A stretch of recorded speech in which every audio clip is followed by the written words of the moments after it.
What's up, everyone? Daddy Warbucks here, and today we are continuing our playthrough of the Out of the Abyss. The party so far, after fleeing Valkenveld, they went on a long and arduous journey to the Myconid village of Neverlight Grove. And it was in Neverlight Grove they hoped to get a moment of respite, a chance to rest, recover, and resupply as they continue trying to escape the Underdark and flee their Valkenveld captors. Unfortunately, Neverlight Grove did not prove to be the safe haven that they had thought, and after some investigation on behalf of the Myconid sovereign Basidia, they discovered a horrible truth that Zuckmoy, the Lord of the Abyss, was in the material realm and had taken residence in Neverlight Grove. And fearing for their lives, our heroic adventurers fled the scene and are currently running as fast and as far as they can away from Neverlight Grove. And so that is where we are picking up today, right? It's still the same day. And as we flee from Neverlight Grove, trying to put as much distance between our party and the Queen of the Abyss, you run and you run until your lungs are on fire and your legs will cramp. The party collapses a great distance from Neverlight Grove, dashing through the dark corridors of the Underdark, and so that is where we will begin.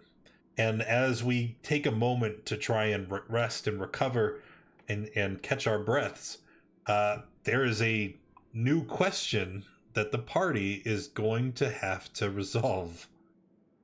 What do we do now?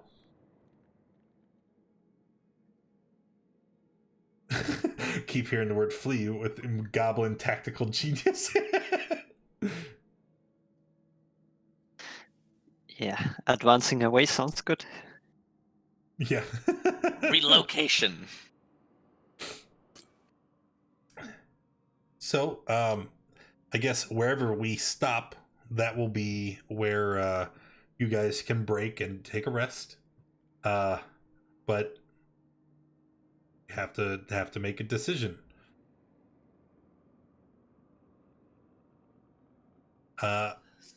Between what you know of the Underdark from stories the other prisoners told, or what Mom can tell you, you know of at least 2 other locations where you could attempt to travel. There is the Deep Gnome settlement of Blingdenstone and the Duergar city of Gracklestir. Either one could be an opportunity to resupply or find a route to the surface. You don't have any real indication of how far away they are, because you're not really sure where you are anymore. There you go. Well, that was fun, but I think we talked about this before. We thought about going to where the gnomes are, but nobody speaks gnomish. I actually I misspoke. There is one other location, and that would be Slough Blue Dop, the Kuatoa settlement on the shores of the Dark Lake. No, please, no, not the Kuatoa. I mean, we could hope the gnomes speak Undercommon. I don't want to see the fish. Me neither. We can, gnomes. The gnomes would probably be the best bet.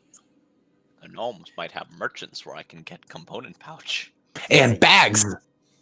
Yes. Backpacks. There is small too, right? There is small, right? Oh, what, gnomes are small? Yeah. Yes. Oh, okay. They are like goblins, but inferior. Ooh. Oh no. Oh no. Yes, inferior.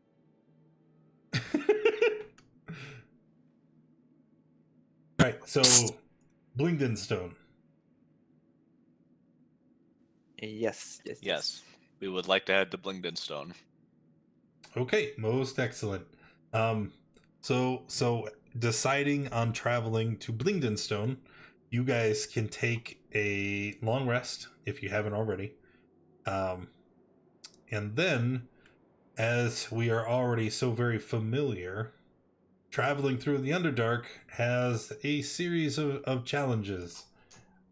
And as we are about to travel once again, it is something we are going to have to cope with. From Neverlight Grove to Blingden Stone is a 16-day journey. Hey, that's not nearly as bad as the 36 days it took you to get to Valkenveld, right? Yeah, it's half the time. Yeah. But If only still, I had good berry. well, you should have a ton of rations, right? There was a bunch in the bag of holding. Yeah, we Yes. have a lot of We have rations. 40 rations.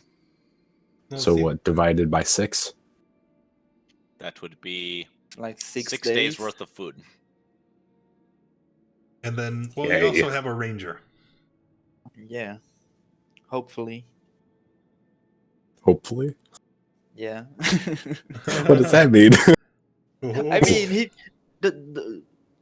doesn't he have a chance to die in like 3 days because of the curse or madness or something like that? Oh, right. Oh, right. You got Aren't I infested with implanted spores. a spore? Oh, no. Wait.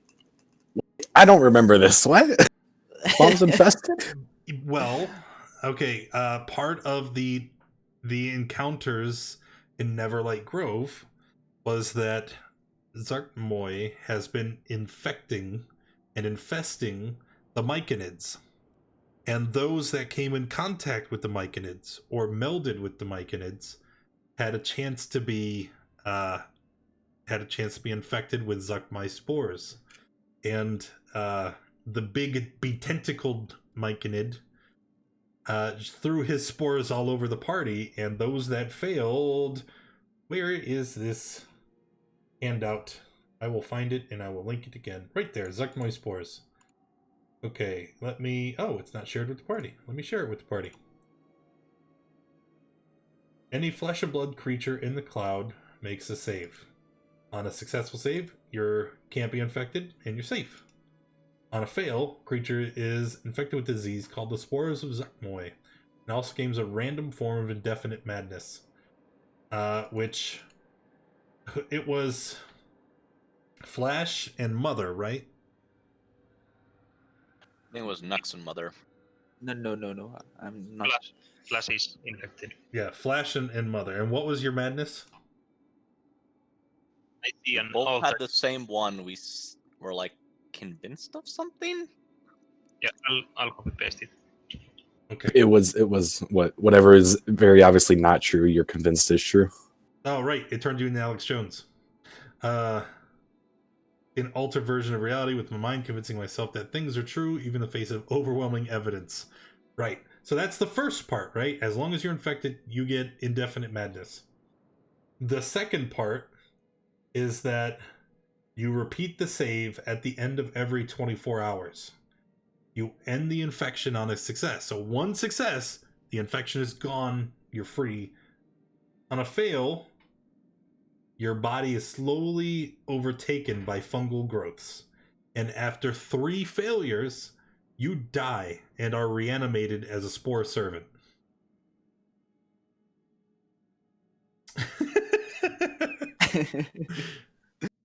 So you have 3 days. So screw it, right? You guys begin your travel to Blingden Stone. First 3 days are going to be completely uneventful. Can we get our first save from both of you? Let's get this out of the way right now. What was his con mod? I think it was like a DC 13 or 15. It was pretty low, yeah. DC 12 based on the chat log. Okay. At least the infestation. Trying to. DC 12, you say? It helps if I look at the rolls, huh?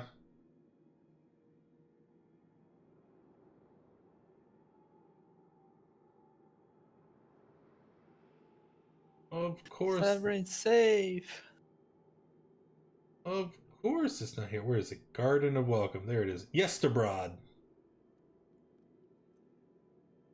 Character sheet. DC 12. Alright, so Sovereign saves, Flash fails. Day 2. So Flash needs to make a second save. Sovereign has already fought off the spores.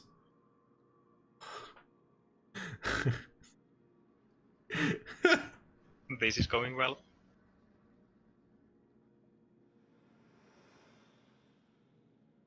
Yes, Gura. Flash is descending into illness with these rolls. Well, hold on. Before you rolled that last one, Gura's trying to tell me to wait.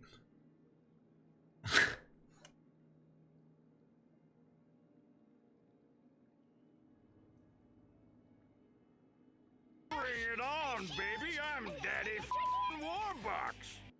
Let's throw a butach at them, shall we?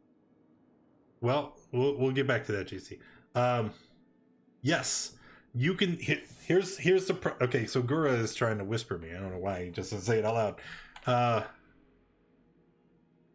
He's saying that Nux doesn't know something is wrong, and Flash, if asked, would vehemently deny that something was wrong.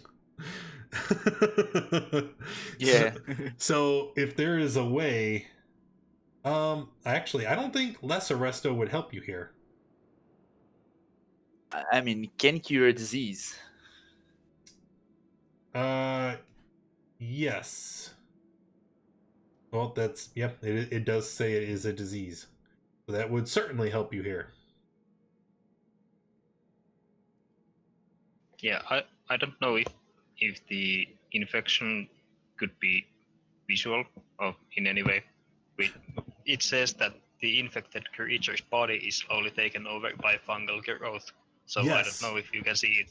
No, you certainly would, because we remember as we made our way into the Garden of Welcome, we saw evidence of the infection on all the myconids. Hey, Roger, thanks for the reset. Appreciate you. So yeah, as we're traveling these 3 days, eventually you would see like green mold coming up on the skin. It wouldn't be noticed right away because you're already green. But eventually it looks like splotchy and dark, and you would go, what the heck is on your face? And at that point, what would you guys do? Well, I guess we try to help in some way. It's like I don't know what I can do, but Is Flash the only one that can learn lesser restoration? I'm gonna do what any good child would do and snitch. Mom, there's something on his face. Flash, stop doing funny things with your face. What's wrong with him? It's like dark things in his face. There's something wrong. It's my nose. Your perfect goblin skin. It's ruined.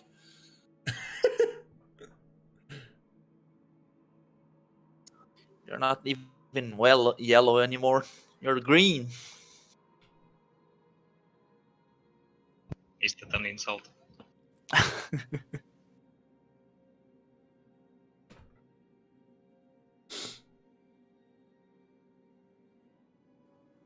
Did you eat something? What's wrong with you? I'm fine. What are you doing?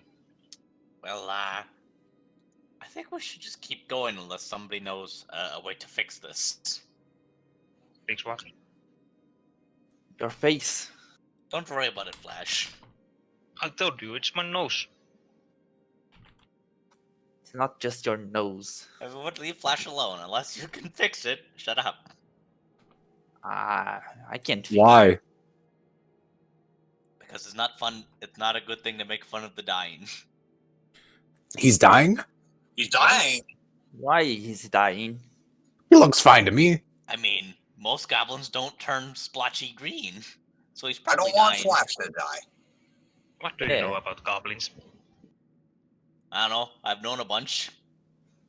Yeah, I'm a goblin. I don't appear like that. It's like, look at my face. Hold up, let me check. I think I don't want to look actually at your have face. favorite enemy goblins. Yep. Why would you have that? What? What? What? What? What? He's an imposter. What are you talking about? I didn't say nothing. No, that's just because he is an expert. Yeah, exactly. Goblins only get splotchy green during puberty. Is he in puberty? What about second puberty? I don't Flash know is- about that. Flash is 30 years old. He's almost dead by not natural means.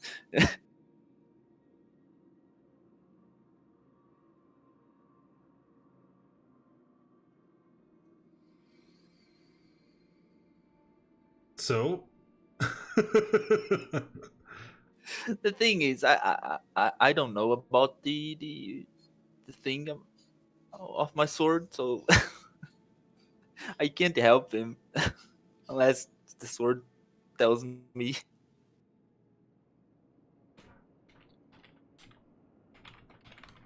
okay. Oh, that's right. Wait, it's not a sentient sword, is it? Yes, it is. The Dawnbringer is. Or it's not Dawnbringer. It's I not a cue Dawnbringer. you. I cue you, Daddy, to RP the sword. Well, it doesn't talk, right? It conveys itself through emotions, right? So as you're standing here trying to contemplate this, you almost feel like this impulse, this irresistible desire to pull out the sword. my hands are itchy. I don't know why. And then I grab the drawbringer for some reason. I don't know. Nux, put the sword away. Oh, why though? Ooh, I I'll feel have to kill something. Flash just. he's not dead yet. But I didn't even light the sword yet. Yet. For some This reason, is where he lights it on I cue. need to light in. So you pull I out the feel, sword, right? I feel. And then as you Yeah. do, like your feelings begin to swirl. You can't help but be overcome by this overwhelming empathy for Flash. And then a steep sadness as you think that he's sick and he's not well. And as you focus on these feelings, you again feel compelled to activate the blade. Flash, wait a second. And now I'll tell the words. How do we say the activation words? I forgot. I don't know I if don't this think has that is activation. no, but I like the sword up. All right, so as the blade springs to life, you see something unusual, right? You know, the blade it's made of light, right? But the core of the blade is brighter, and it stands in stark contrast to the area around the blade. But as the blade is here, it's almost like the flame of a candle as it blows in the wind. It begins to bend, turning itself towards Flash. And as it does, two things are going to happen simultaneously. The first is that Flash begins to feel an intense and terrible pain. And the second is that you can see this greenish mold beginning to burn off of his face.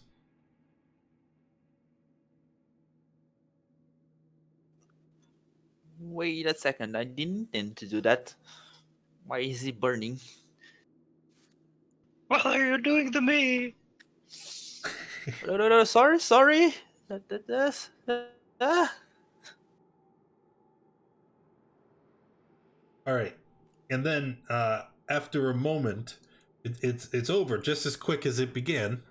You can see everything has been burned away, and Flash will go over the effects as if a lesser restoration had been cast on them. And then all of these feelings that are somewhat alien, you just it's unusual, as these emotions didn't seem to be your own.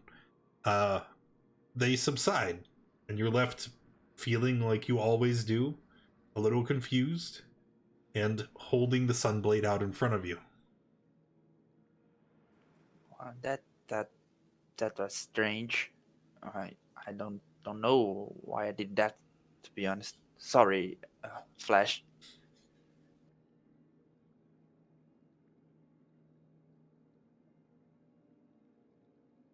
Cure wounds. Someone knows. My eyes. Mom didn't see anything because it was Mom just got blinded. flashbanged. All right. Well, I guess that will take care of that. And then we're going to rest for the third day and then continue with our journey. So that was 3 days of travel. So 6, 12, 18 rations consumed. Okay. Yes? No? Okay. And then since we're going to travel, we got to do some fun stuff, right? All these frickin' dice rolls. So first things first, we need to know the space in the marching order. I made a handy dandy. This. Oh God.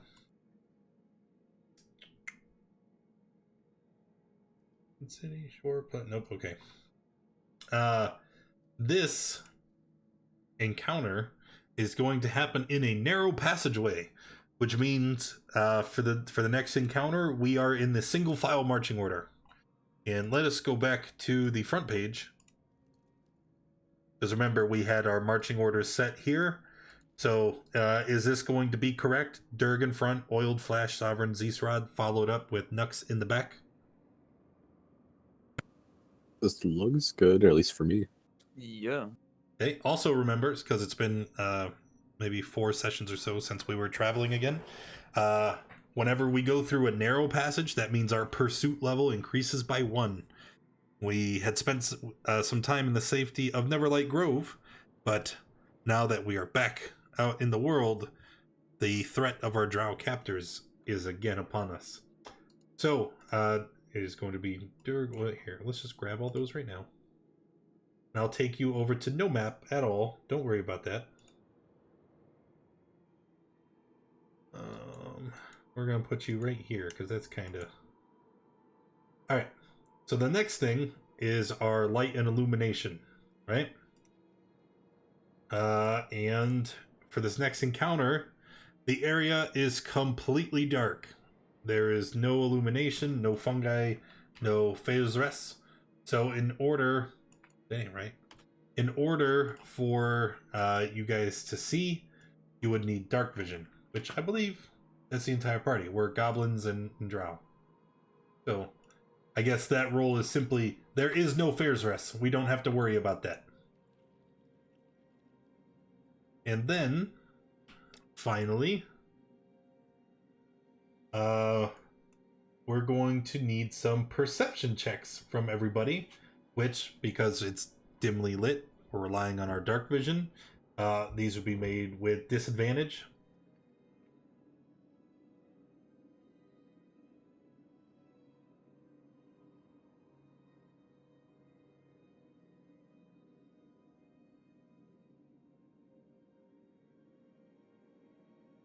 Okay.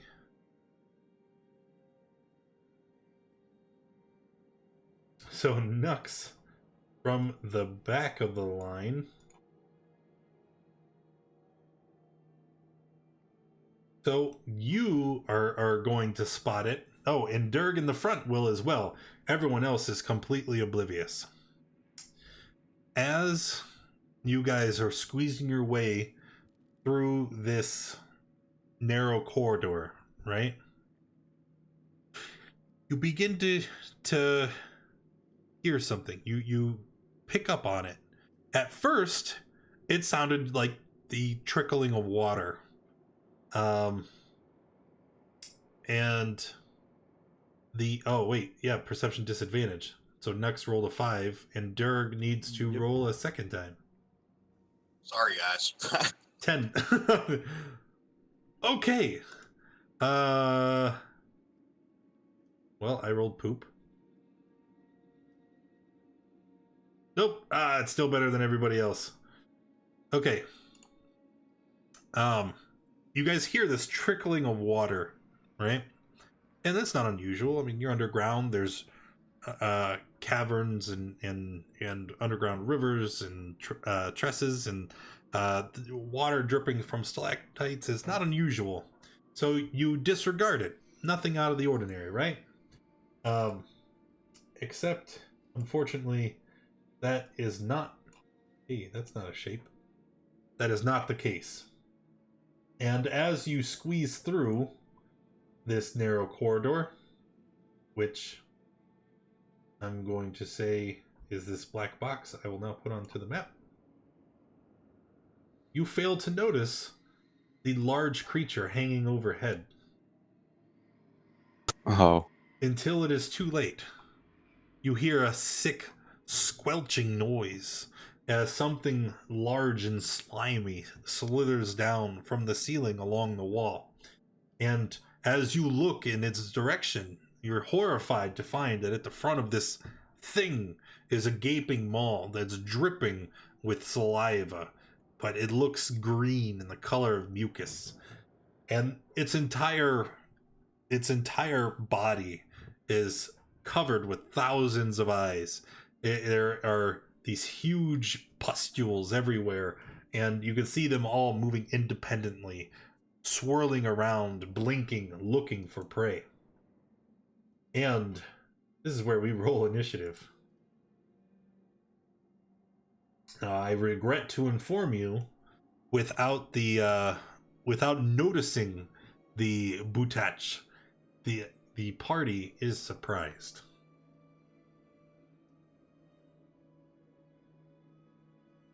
And this black box.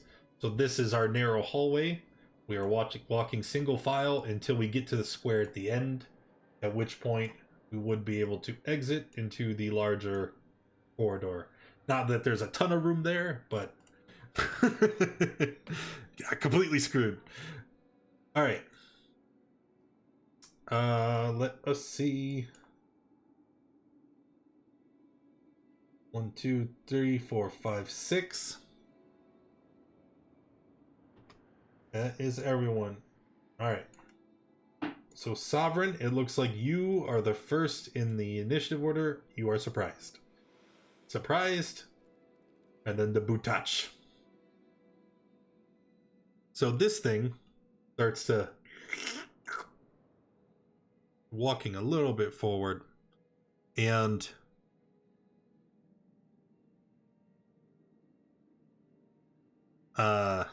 it moves forward, and as it stares at you, right? Oiled, Flash, and Durg. As it stares in your direction, you feel that the more these sickening eyes stare, you begin to burn.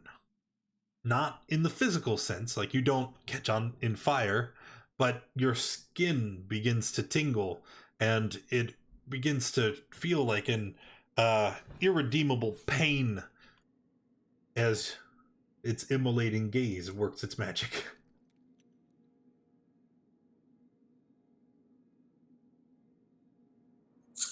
So that was Durg, Oiled, Flash. DC 18 dex save. On a failure, you take 10 fire and are immolated. Which means that you continue to burn until someone takes an action to make you not burn. Let's see. So flash and oiled. This is save or suck, by the way, so you don't take any damage if you pass. Durg, you take 10 and are burning. Oof. I think it says on the success takes half. Oh, no, it does. You're right. I can read. Alright, so then you would take 5 oiled and flesh. But wait, there's more. It's next to you, Durg. He's gonna punch you. Oh my god.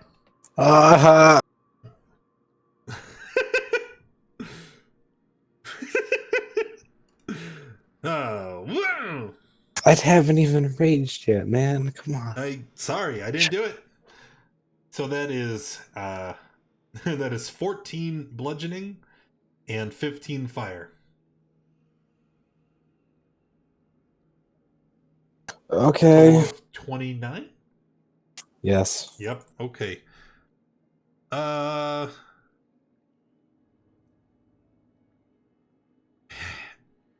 you ready? Oh, me? No. There's more. 19? Yeah. 13 bludgeoning and 4 fire. Which also means you are grappled. This thing is no joke. Alright. Stunned, stunned, stunned, stunned. And then start the new round. It is Sovereign's turn.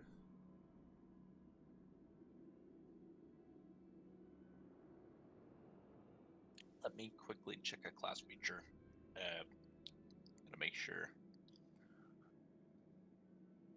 Where is it? Does this thing rely on dark vision?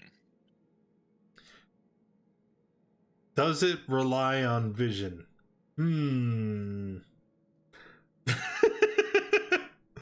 I don't know.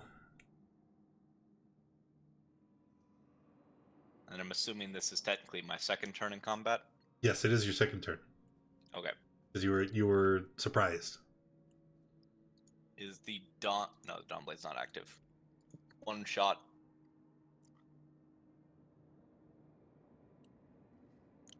$18 is a hit. Yep. And I think that's it. Alright. Then Zeesrod.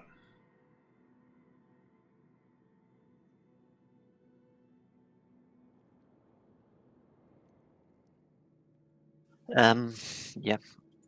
Just gonna frostbite it, I think. Yeah.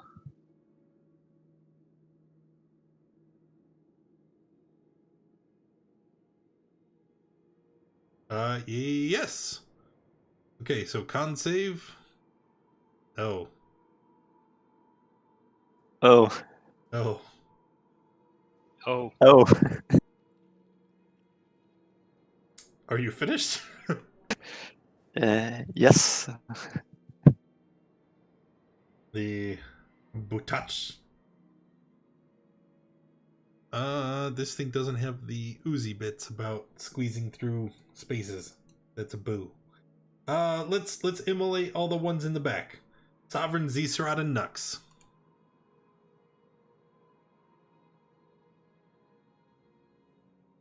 So deck saves from you three, or you're immolated. Well, okay.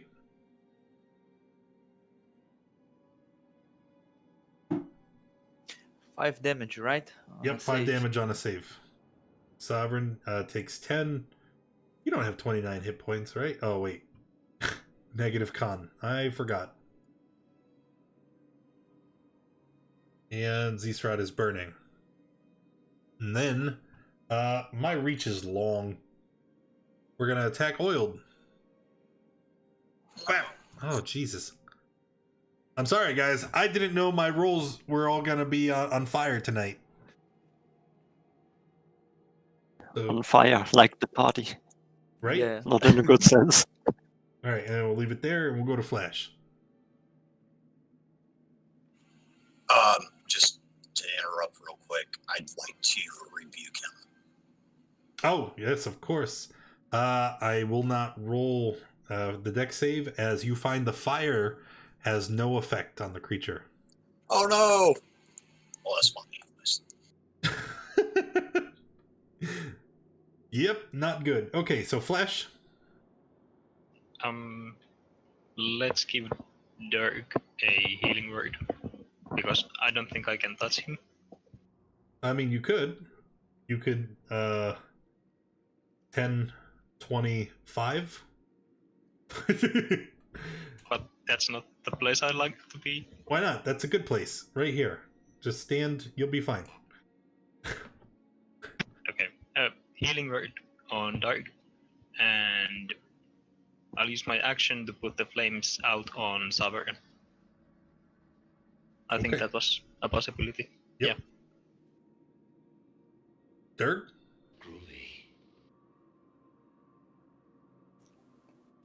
Hey, thank you for What? the cheer, Lathander. Appreciate you very much. You just healed for 5. It doesn't auto update. I gotta update it manually. Okay. And then that's Flash's action, bonus action. So Nux. I'm going to move here, and I'm going to snatch Dirk from the bootage. Try to ungrapple him. If you could do exclamation 1d 10, creature. or I'm sorry, exclamation 1d20, because magic item is a d20 on table F for 1,000 bits. Or it is bracers of archery. Mom will be very happy with that. Okay, back. I'm gonna turn on my mic so they can hear me. All right, so Nux moved forward, and then what are you doing for turn? Oh, that was a dash, wasn't it? No, that's just a move, and I'm trying to ungrapple the. It's difficult terrain to move through allies. Difficult terrain. Okay. So I can dash and move to here,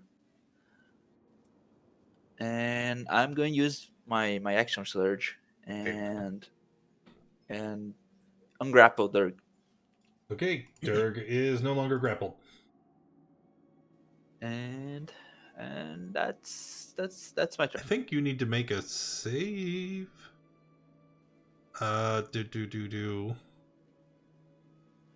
Escape DC 17. So you would need to make strength or athletics DC 17 to ungrapple Dirk. Okay, just a second. Athletics. Let's go. All right, Dirk is no longer grappled. Yay. Nice. Oiled. All right. First I gotta take 7 damage from the thing. No, you didn't fail your save. On fire. No, I did. Oh, so you're burning too? Yeah, this was the start of my turn. I take the additional damage from burning. Yeah.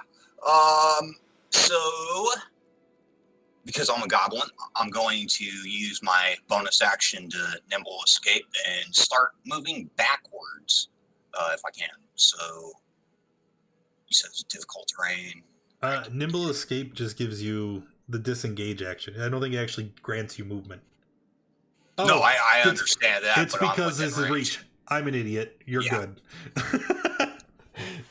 Yeah. All right. So we're gonna jump back, and then I'm gonna use my action to smother the fire out, and that will be my turn. Seems good. All right, Dirk. Take 7 at the start of your turn because you burn. Yeah.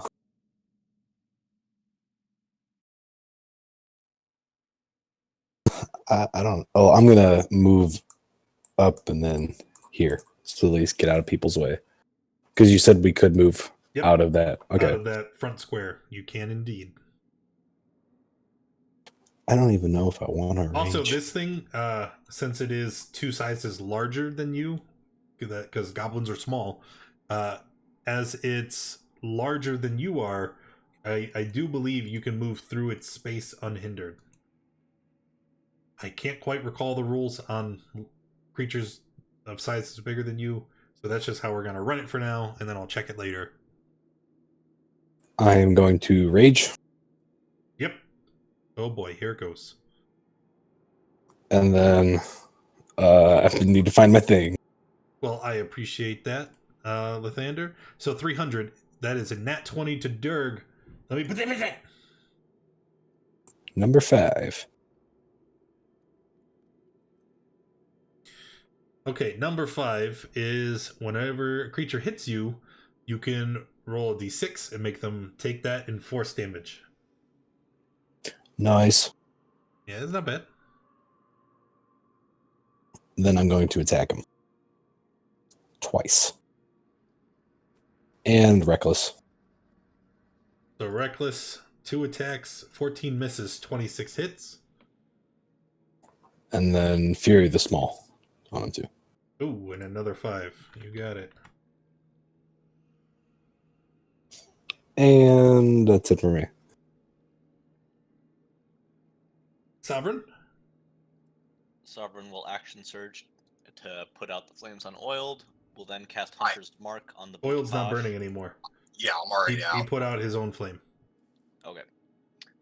In that case, I'm gonna Hunter's Mark the Butash and attack twice using action surge. Did we Hunters marked and 14 misses? 17 is the magic number. Okay, why the heck is this not actually rolling to Beyond? Ooh. That's pretty good. Let's see. Can I turn on Hunter's Mark as an active thing? You can. I'm just It's you go into the options at the top and then you add the force crit. why would you force crit? You did crit. Well, yeah, but I need to get it to force crit for my separate roll for the button for Hunter's Mark. Oh, you just added another button? Yeah, I'm just using the spell button. Yeah, you did it wrong. So let's just go with 11. That'd be 6 and a 5. Okay. Are you finished? Yes. Zisrod. Way of Frost. Ray of Frost 16 is a miss. Magic number is 17. That's a bummer. That is a Guess bummer. that's Yeah. my turn. Yes, it is. And then the Butash. So let's see. I think reasonably from where it stands, we are going to immolate Durg, Nux, and Flash. So DC 18 saves from the 3 of you, please.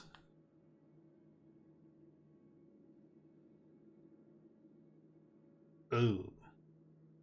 So Durg passes, will take 5. The other 2 of you will take 10. And are burning. Does that count as an attack? It doesn't say attack, it says takes damage. So yeah, Okay. you can hit him with the force damage. Does it push him back too, or was that the old one? No.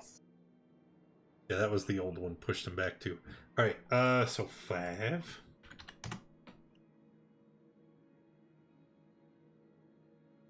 So Lathander, do exclamation 1d10 for how much Durg will heal. I have a question. So I was Yes. just reading on my surge. It just says when they hit me with an attack roll before it ends. Oh. So can I do it like every Here, attack? let me help you.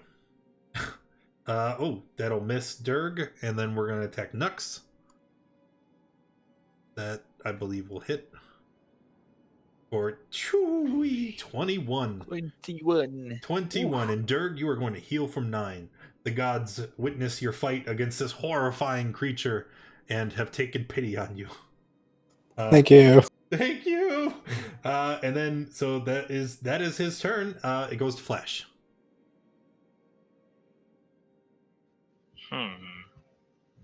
I wonder why we get this kind of monster when we are full of pyromaniacs. How does the item table work? team. You do exclamation 1d10. Or, I'm sorry, I'll 1d20. move And you are closer rolling and on table cure F. wounds on Oh, no, Dirk I'm sorry. That was again. $10. You are rolling on table G. So That's that means 11 it is healing armor of and, vulnerability and a wand of wonder. disengage, moving back a little. That would be all.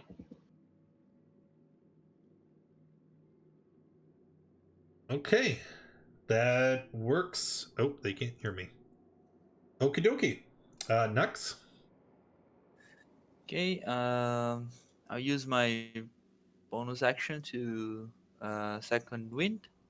Yeah, I think they'll like the bracers better. Roll. That's 7. And then I'll attack with my longsword. Roll. And Okay. again. So we have 2 hits for 21. Not bad. I have to take damage at the start, right? 7? 7. Okay. And that's my turn. All right. Oiled? All right. So because I am now a 5th level warlock, I'm going to Eldritch Blast him twice.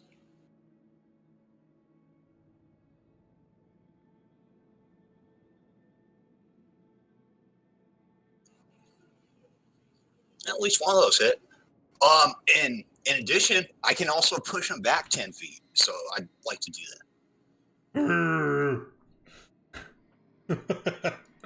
I think it's funny, this giant thing.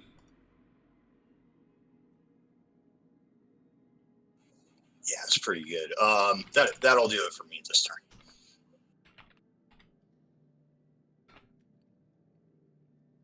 All right. Durg?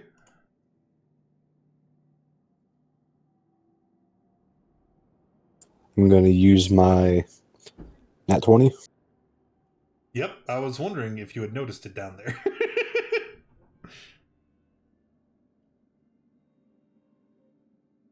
All right, so this is a force crit for 7, 8, 9, 10. Wow, that's poopy. All right, well, 12 Thanks. damage. And then extra attack. Nope. Oh, that's it. Sovereign? Sovereign, fire I a don't single know arrow. if you can see it from your current position anymore, as it's no longer in the... Because remember, the hallway... Where is it? The hallway ends here, because this was the exit. So this is like a wall butted up here against this. There you go. I am gonna fire a single arrow. The 16's a miss. That is the end of my turn. Oh. You don't... Oh, you multi-classed. Zisrad. That's gonna be another Ray of Frost. Same as with Sovereign, you're gonna have to move forward as it's no longer in the doorway. And, well, hold on. I guess I should probably check the line of sight. No. I mean, it's pretty big. You can see it from there, but it'll have half cover. Let's go with half cover. If I move forward, I think here, that stays the same. No, because I mean that's clearly through the doorway and not through the wall. You know what I'm saying? Yeah, I'm gonna go forward then and Okay. cast my Ray of Frost. And Nope, yeah, didn't matter. So sorry. I'm so sorry. And then the Butash, which now unfortunately only has... Well, first we're going to immolate Nux, Sovereign, and Durg again. And then we're going to 16, 19, 20. Sovereign's on fire. Oop, I did it too. Alright, And then it's going to slam Durg twice. 16? Miss. Ooh. Oh, God. Hey, you're gonna take that force damage there, Okay, buddy. yeah. How much? You roll the dice. Yeah, take that. Every little bit counts, man. All right. So here comes your damage now. So you're going to take 6 bludgeoning reduced because you're raging, and 21 fire. Yeah, okay. Ooh wee. That's gross. For the kids keeping track at home, this is my 3rd crit so far this stream, and we're only at the 50-minute mark. Does okay, yeah, never mind. Good night, sweet. Oh no! Oh no, I only hit you with 1 attack, not 2. So we're good there. Flash. Okay, taking damage from the flames. And this situation is bad.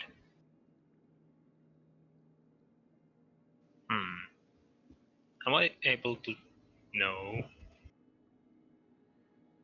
And there's too much. No, you can go Too many 10, people in the way. 25 to exit. Okay, I'll do it even though it's a bad idea. Yeah, I'll use level 30 spell slot on Cure Wounds. Attempting to keep him alive. Yep. Then 18. That's not bad. I mean, 2 is the only real kind of poopy roll there. And that was 25 feet. Disengage and moving out of that way. Smart. That's smart. Okay. Nux. I'll take the damage. Then I'll use my action to put out the fire. So I'm not burning anymore. Take out the fire. And after that, I'm going to move. That's 10, 20, 25, 30. Back. And that's my turn. Oiled. I will move up to there. Let's see. Okay. And then we'll go ahead and attack twice.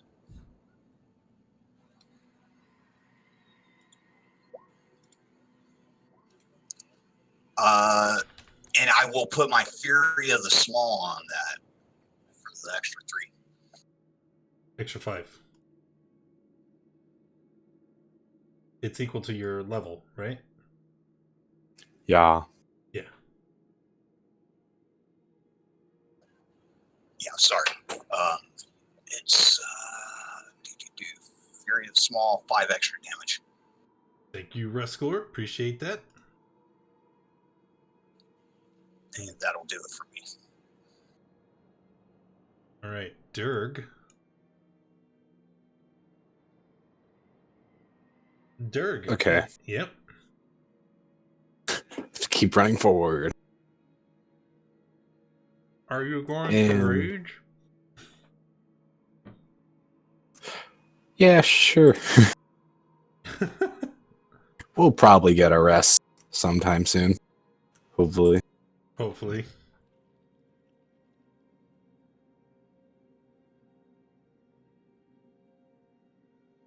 All right, let's see what this one is. 4. Magic infuses one weapon of your choice. Until your rage end, the weapon's damage type changes to force against the light and thrown properties. So are you still going to move up into engagement with him? Oh, no, screw that. All right. Did you just run away? No, where he had been originally, it was outside of the 10-foot reach. So now he can stand back and just throw his sword at it. Yeah, so I'm gonna throw it. 2 times. 18 hits. And so does 27. It's starting to look up. You can see that many of the creature's eyes have closed. It's showing blackish blood covers most of its body as it is now below half health. And that's it for me. Sovereign. I fire. Well, first of all, I'm going to take 7 damage. Why have you And, not put yourself out yet?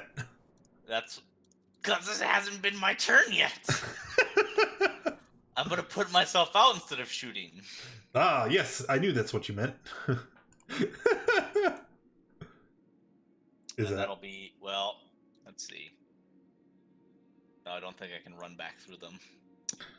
I'm going to second wind. And then you're going to run forward into the chasm.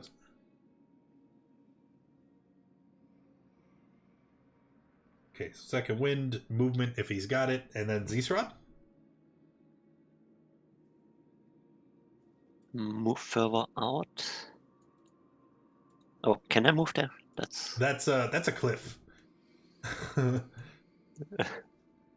Like if you... Yeah, let's go there. And finally I can use another spell. Woot!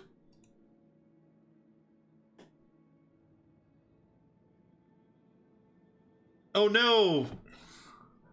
Use fire. Before you Oh, do right. that, you recall when Oil used his hellish rebuke, and the fire did not affect the creature in the least.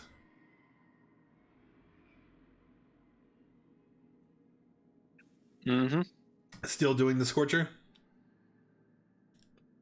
Still doing the Scorcher. Okay, well, the Agonist Scorcher goes out, it hits the creature, and it is unaffected.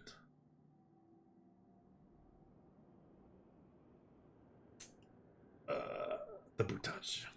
But I hit it this time. Yes, you did.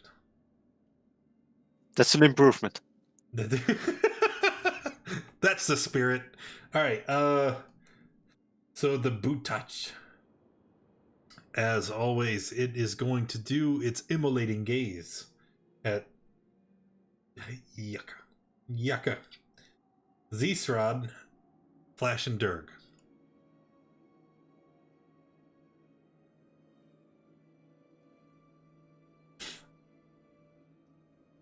All right, all 3 take 10. Jesus. Wait, 3? Yeah, I rolled twice. Oh, never mind. So 8, 6. Who are we? Zeesrod.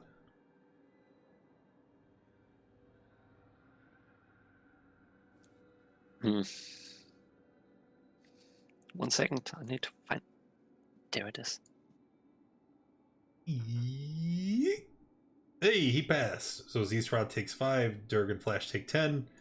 And then we're going to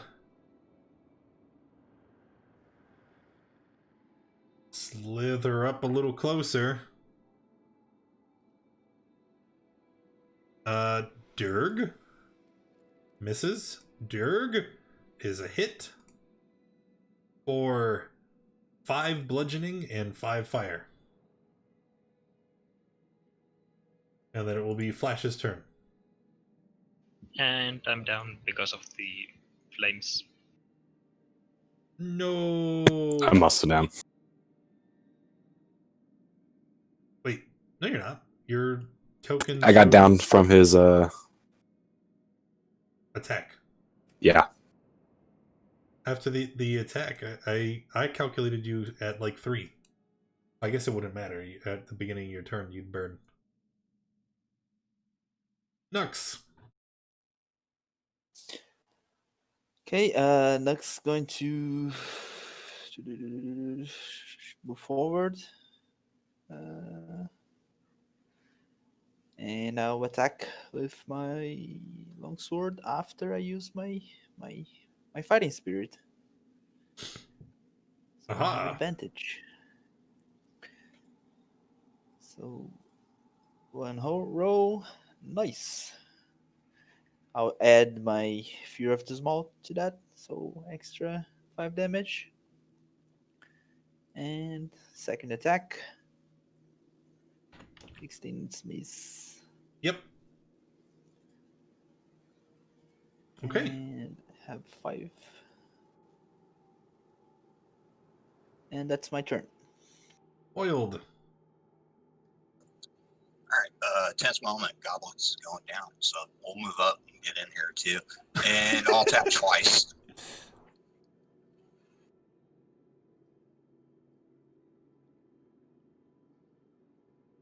Oh, really? Yeah, he's both miss.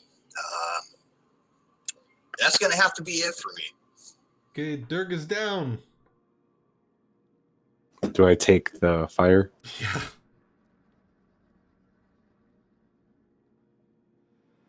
So that's a fail. That's 2 fails. Sovereign. Man, I really wish I had my action surge still.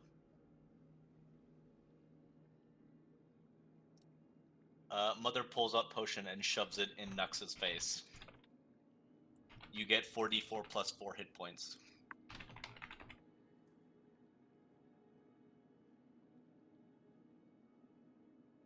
Woo! This is for Dirk, you said? Nux. Nux. Okay. Zeesrod.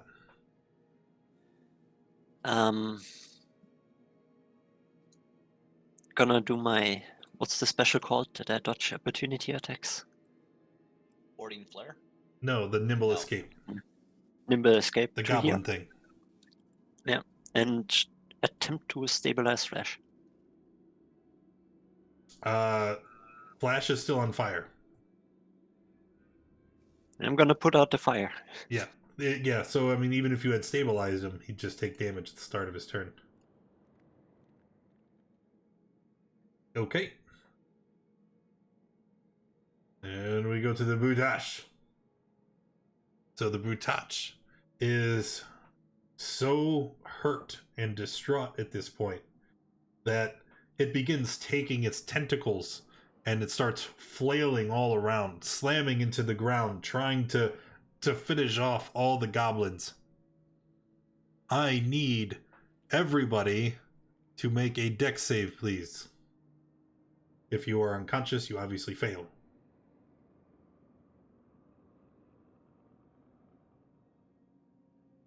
Oh, Okay. All right. So, here's what happens. As the thing begins to flail and smash into the ground around it, the cavern that you're in begins to shake, and a boulder falls from the ceiling, crashing into the ground. It bursts through the flooring, sending all of our poor goblins tumbling down into the darkness. Let me move us.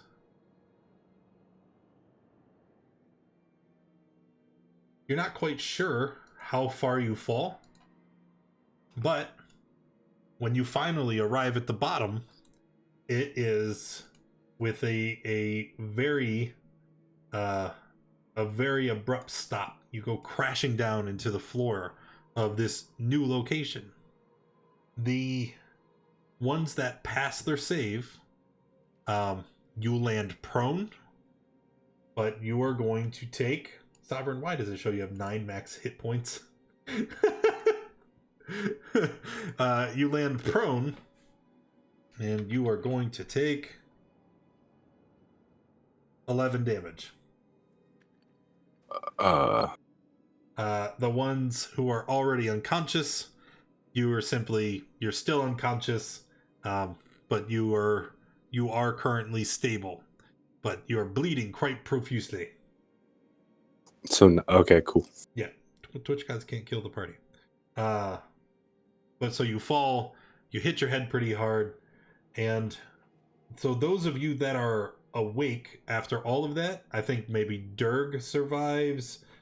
Sovereign, are you knocked unconscious after the fall?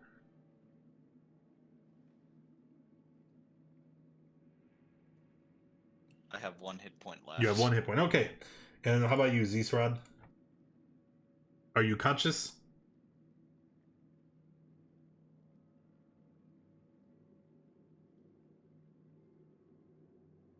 Cool. Doesn't matter.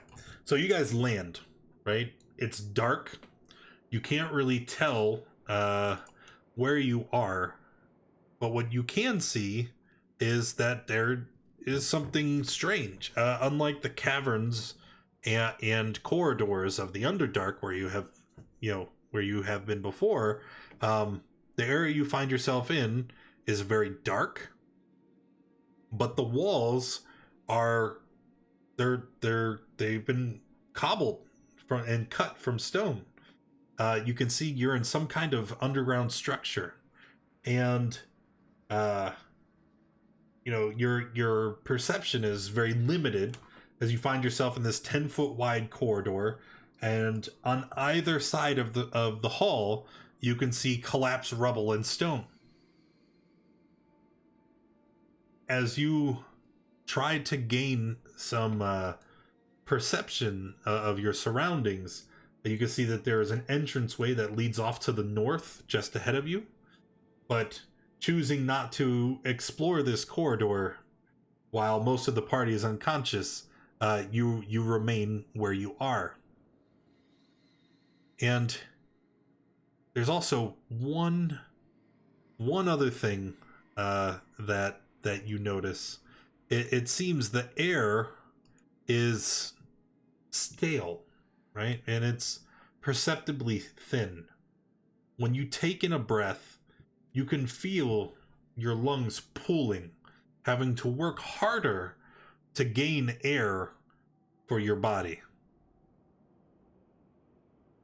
And you realize what it is.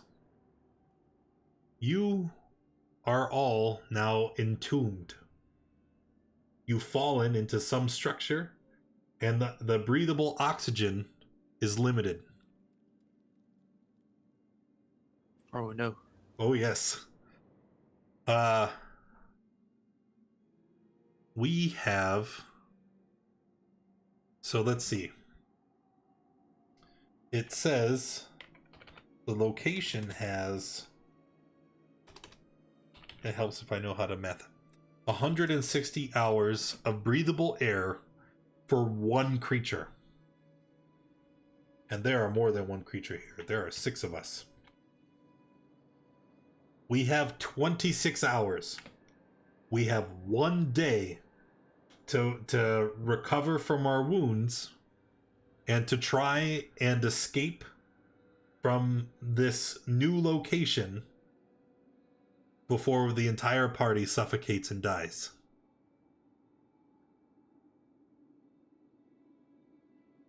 Ooh. Oh yeah. Have to work fast. Yes. Good thing half the party's unconscious. Yeah. So, first things first. The location where you are, right? It's small, it's cramped, it's safe. So before anything else happens, our party is unconscious. We can't proceed until 1 hour passes. Because at the end of that hour, all 3 of our unconscious party members will regain consciousness. You will have 1 hit point and 1 level of exhaustion.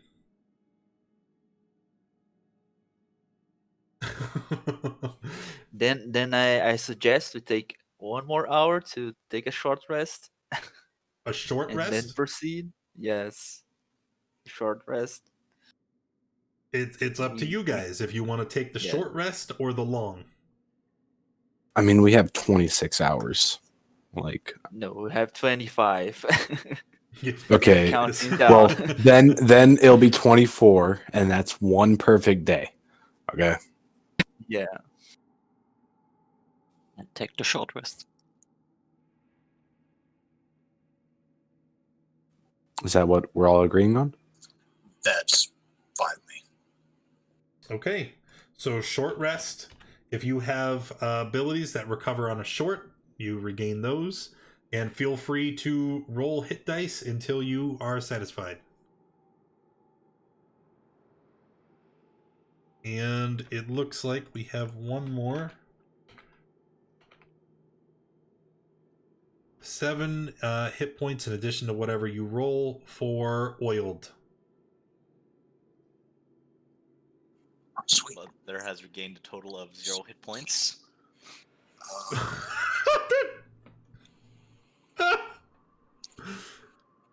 Now listen, children. This is why no matter what class you're playing, never ever ever dump con. Con is never a dump stat. Oh my god.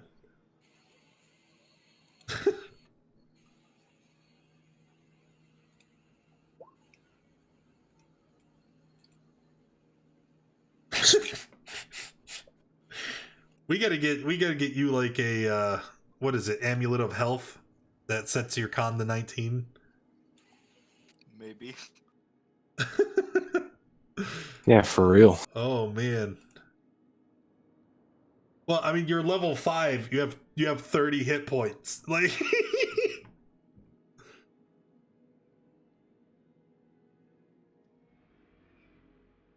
as a ranger.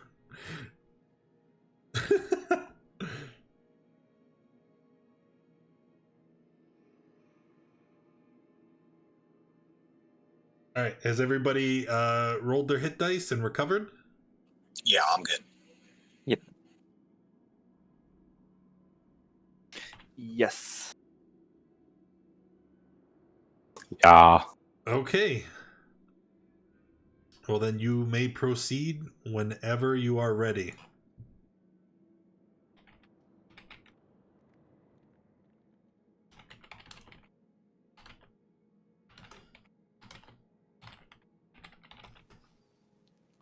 Okay, guys. I don't think we have a lot of time to spare. So we should keep moving and try to find a way out of this place. Okay. Nux, as you move towards the door, I need a dex save, please. Okay. Yep. Nice. As you move forward, you see that just like you fell through from the ceiling,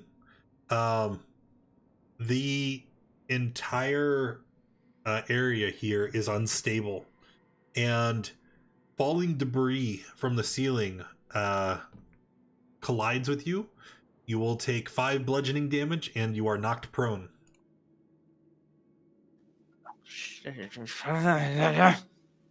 Son of a... I stand up. So I know we want to hurry, but it seems that we're going to have to move carefully. I'd like. Can I look for any more unstable spots in the immediate vicinity?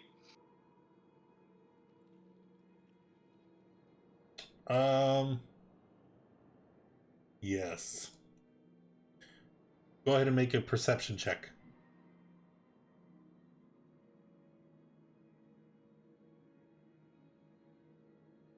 That's pretty good. Okay. You can see that it's the entire area.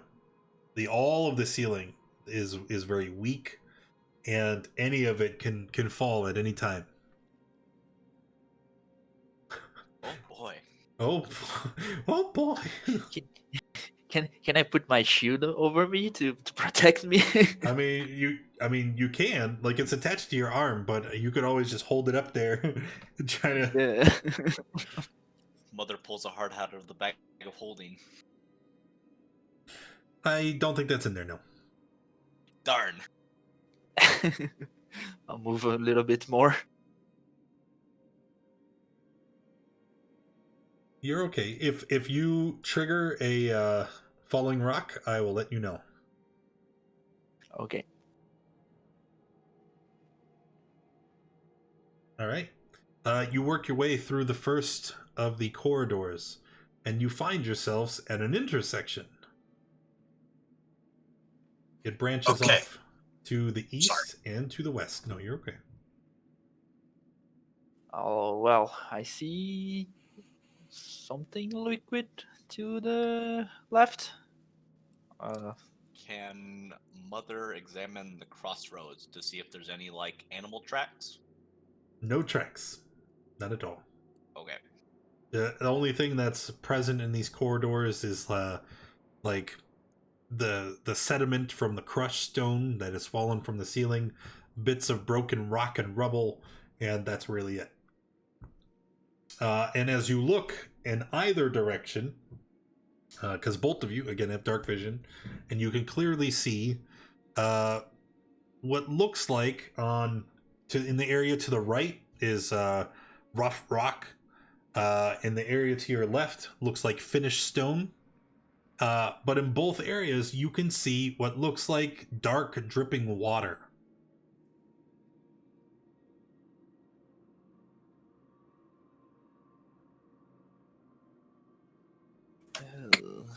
Go to the left. To the left.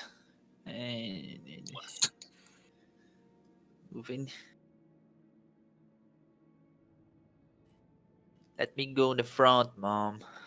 Yeah, Mom. All right, Nux. Don't- I need you to make a dex save.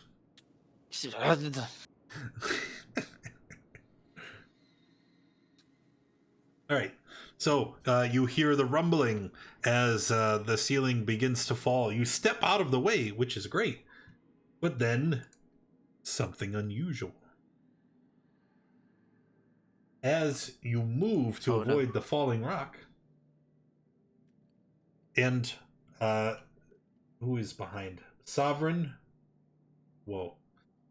Sovereign, you are able to see this as well.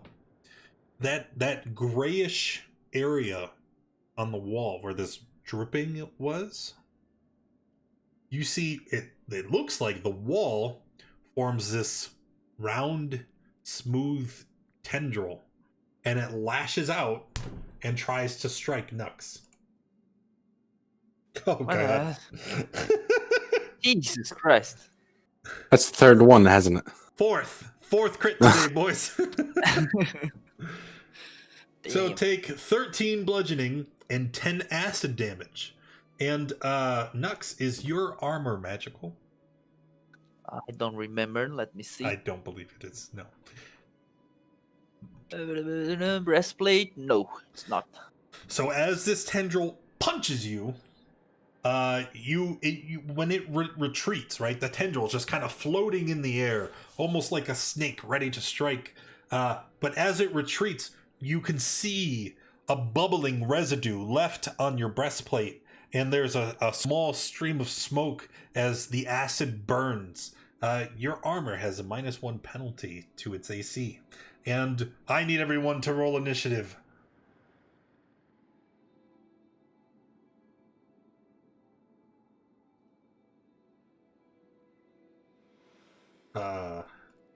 Aha.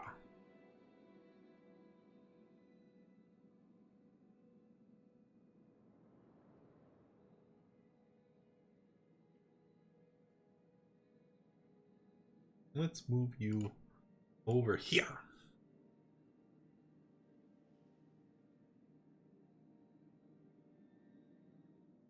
Okay. Oh no, the tracker borked. 1, 2, 3, 4, 5, 6, 7. That's good. Well, let's put everybody in order. I don't feel like having everybody reroll. Wow. Oiled, Flash, and Dirk, you're all tied. Do you have a preference to the order?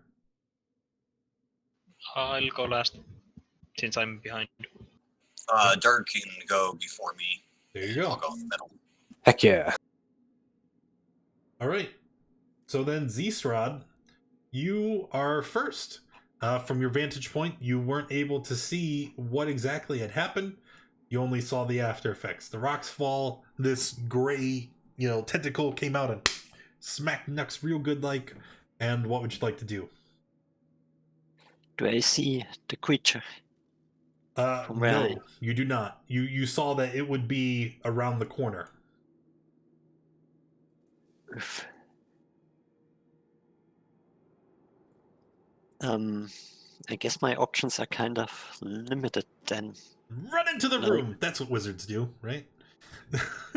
How about no? I'm gonna prepare.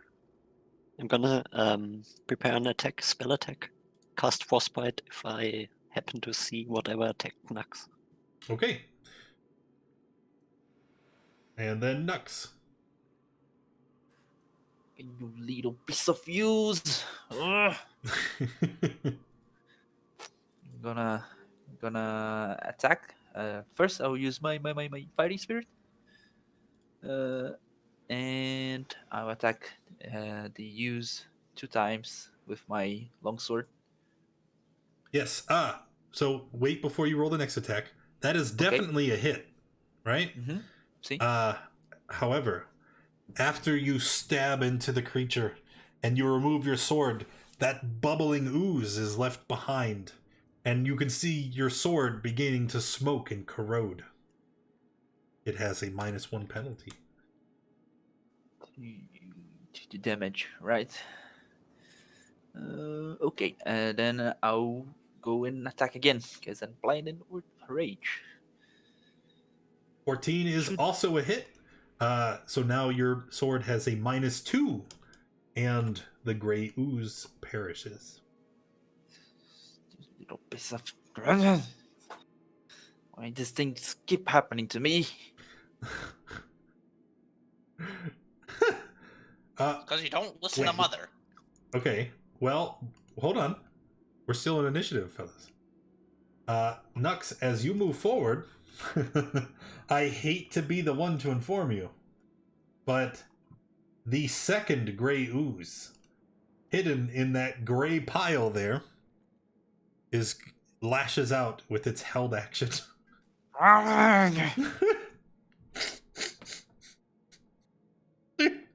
You're gonna pay for this. And now your armor has a -2 penalty. Oh my god. Alright, and then would you like to continue moving? I'm gonna step up a little bit. It's a very angry goblin. Sovereign. Plink.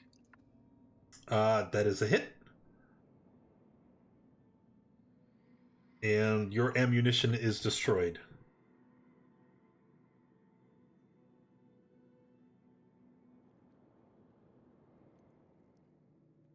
And that'll be the end of my turn. Oh, right. Only one attack. Durg. Rah! And I attack him. Yep. You have a magical weapon. Yes, you do. That is a hit. And it's only 9 damage because we are not raging. And another hit that will end the ooze and combat. Durg saves the day. Any of this used thing appear again, I'm gonna scream. All right. Hey, Dirk, why did you write scimitar on your short sword in crayon? Because I wanted it to be special.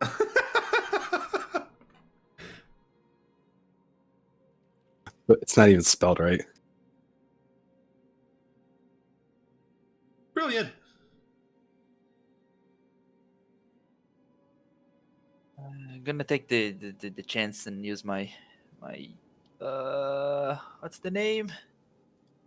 Second wind. Okay. How about you let me lead Nux? Seems like a Go ahead. solid plan. Hey, Durg, can you make a dex save, please? Got it. Do you have danger sense yet? I do have danger sense. So with advantage. Hey, you would have made all of those checks for the immolation. I have been making them Okay. with advantage. All right, so you managed to avoid the falling rocks, and you can continue. Except, as you enter into this hallway, something gives you pause.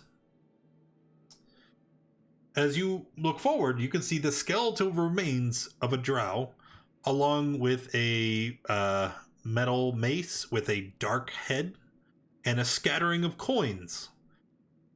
In addition to these objects, you can also see that he wears a set of dark leather bracers, and there is a wand with very many different colored baubles and bits that are on it. But that's not what catches your eye. Like, all of these objects are in a 5-foot square just ahead of you in this hallway. But you notice something. All of them, the corpse of the drow, the coins, the wand, and the mace, they're like floating off the ground. They're just hovering 2 feet above the ground in midair. Magic floating items. Wait.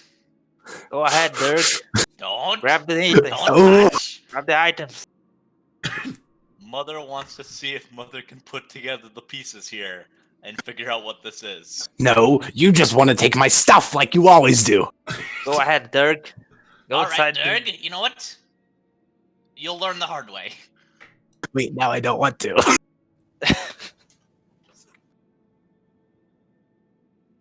Go ahead, Dirk. Grab that mace. It looks good. Like magical. As Dirk Wait. approaches, you said you wanted to make a check, right? To see if you could figure out. You could do history or let's even go with a perception check. See if we can notice anything else. Sovereign, examining the area around, you notice another thing that's very unusual. The description for all the areas so far have been that there is sediment and rocks that are kind of littering the floor. The hallway Dirk has entered is unusually clean. Ah, crap, there went my idea. There's something weird going on here. As Mom did tell me to wait, Dirk is a little cautious. Mom? I don't want to touch the thing. Wait, I have an idea. Throw something at Yeah, I was just about to. I need to look. I'm going to take out my abacus. No, No, you know how cold that Not was? the abacus. I'm gonna Oh, my Wait. taxes. I'm gonna hurl the abacus at the magic items. Or not magic, but the floating Okay. items. So the abacus floats through the air, and then as it gets to about 10 feet away from you, it just stops. There's a sick popping noise as it seems to hit something squishy. And then you hear a voice call out. Not that. That's just me still being sick. Excuse me. It coughs. Yeah. Stuck in my throat, that one is. Hello? Dirk just turns around and Hi. faces the party with a horrified expression. Did your abacus respond to you? I'm sorry for throwing you. Throwing me? You didn't throw me. And as you're looking ahead of you, you see they open, right? Like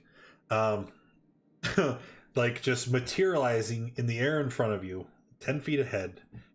2 eyes that are kind of floating in the air near the ceiling.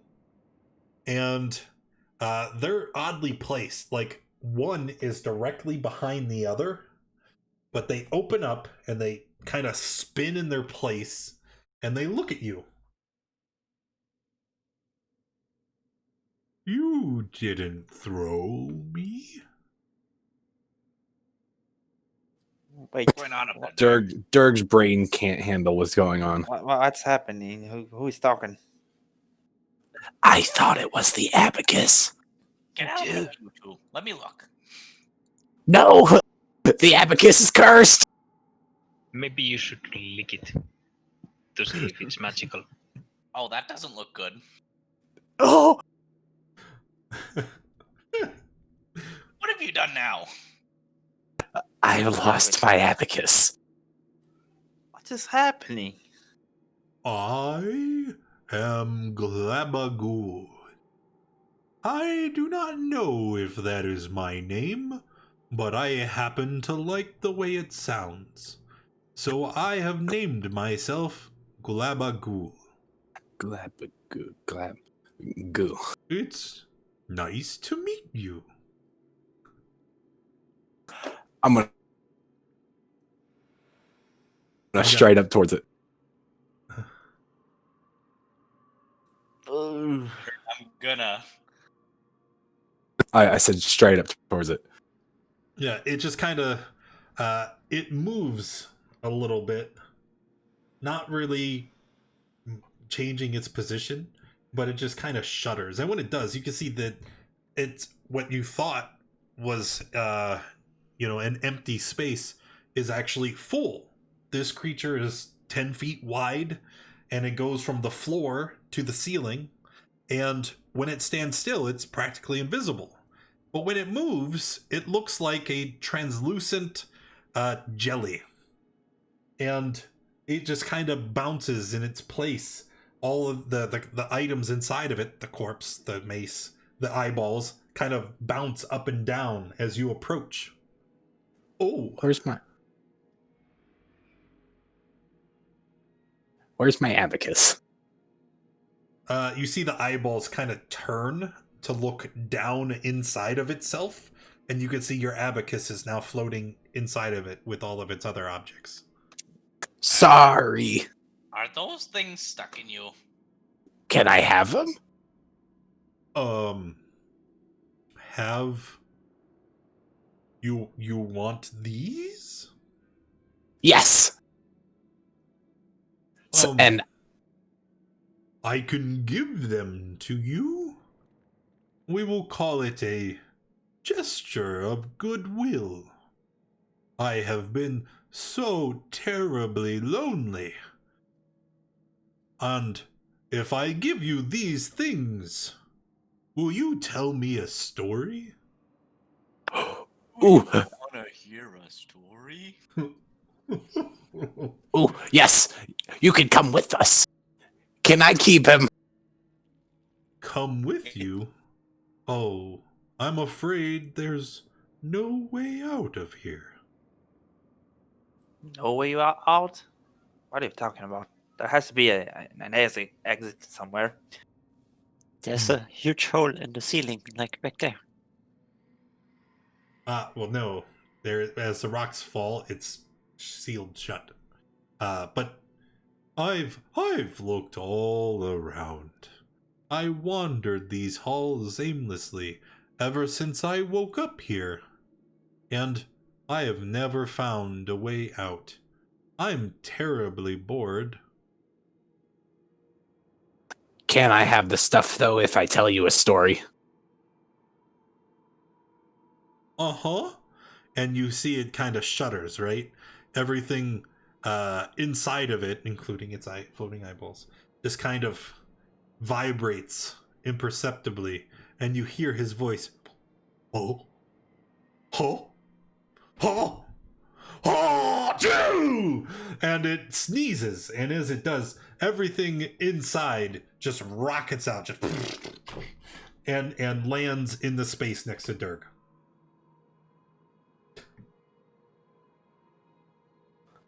Huh. I think my abacus is broken. That's what happens when you throw the strange things, Dirk. Well, it wasn't broken after I threw it. Does this mean I need to tell a story? Uh-huh. Okay. Once upon a time, there was a mom and her 1, 2, 3, 4, 5 children. And the children, they were in jail. And the jail was guarded by these bad people. And then the people didn't want them escaping, but then they escaped. And then they traveled for a long time running away from the bad people. And then they hid in a mushroom and lived in the mushroom for a while. But then they had to leave the mushroom because there was a very scary thing there. It was a scary lady. It was a scary lady. What did this scary lady look like? It was red and I think we have a picture. branchy. It had mushrooms on it. Very scary, very scary. But they did the bravest thing and ran away. And now they ventured and fell in a hole with rocks. And then they met a bunch of items that are floating in a cube with eyeballs. The end. I am Glabagool. I very much like this sound. So please, Glabagool. Glabagool.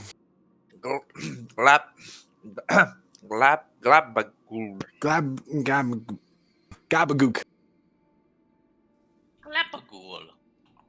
Are there more things like you here? Ooh, I remembered the last bit. And then Gabagook helped us leave this place. Glabagool. Oh, but I don't know how to leave this place. In all the time I've wandered, I've not found a way out. Not even like a maybe possible way out? Like, Glabagool, can I squeeze by you?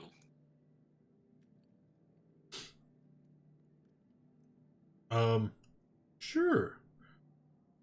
It starts slowly moving out of the way, and you can see that there are more of the wet, dripping, grayish areas. Hey, Glabagool. Mm-hmm. Can you tell me if there's any of those gray slimes around here? I don't want to meet them.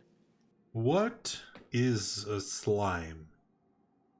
Well, like Durg, what are you doing, buddy? Huh? I was moving out of the way.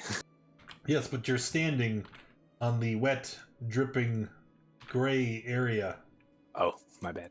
Yeah, but that's where they live. Oh. So let's move that off to the side for now. Because Glabagool was asking you a question. What is a slime? I do not know words very well.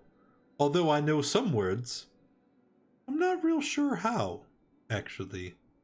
I just woke up one day and I knew things. So we don't know what a slime is.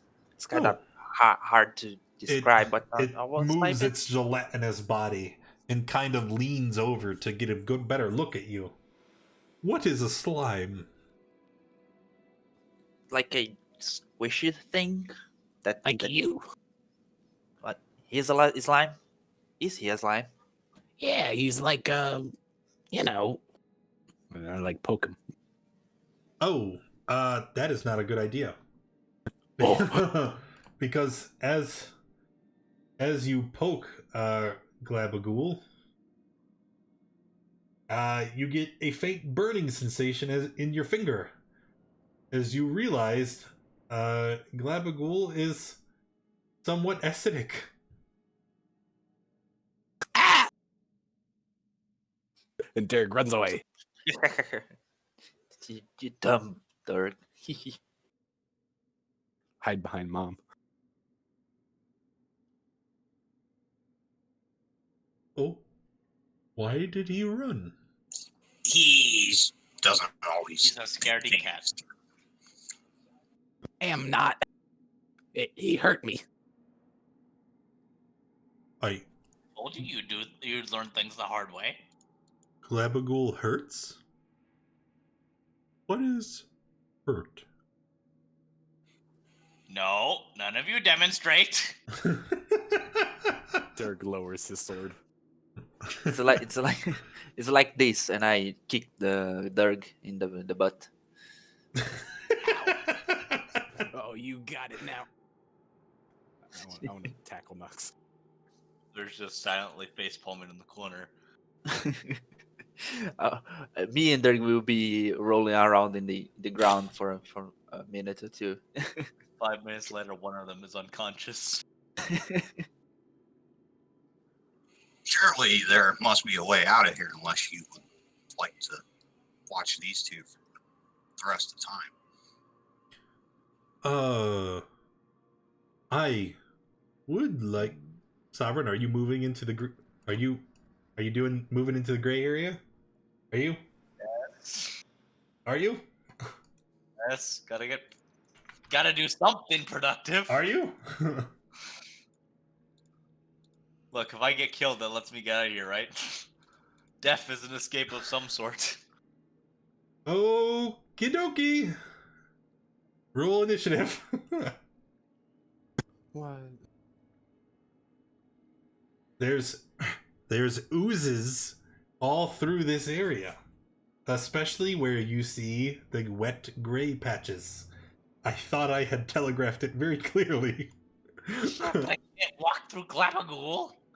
But Glabagool just wants to talk. I should also note that relaying a story to Glabagool takes the majority of an hour. So we are 3 hours of 26 down. Oh my gosh, that was a really long story. It Yes, was. tell our life story. Because Glabagool keeps asking An hour. questions.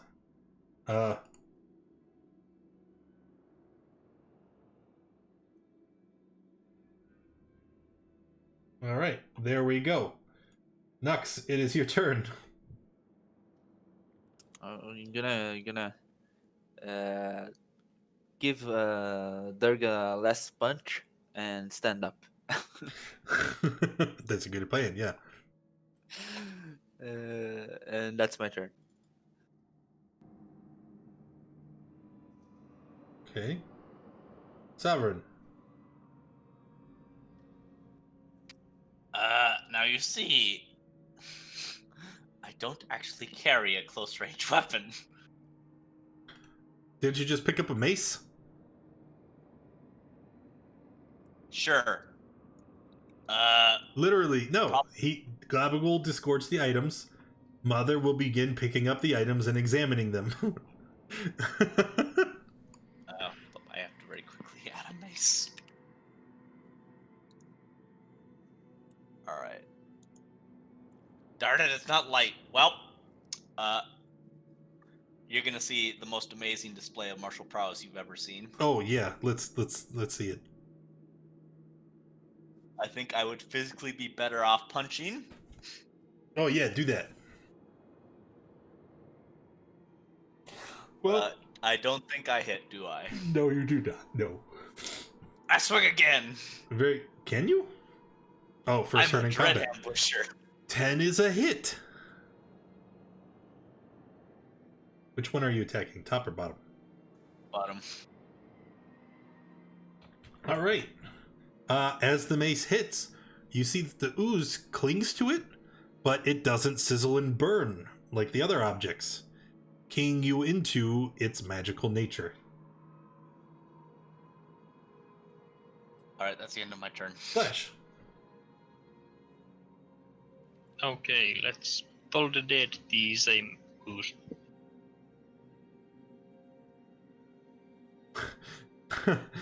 Okay. Oof. So it takes 14. Owie. We toggle off that advantage because they don't have advantage. And then the gray oozes. Well, they're gonna attack Sovereign because he's right there. And hits for 9. But you are wearing the studded leather, right? Yes.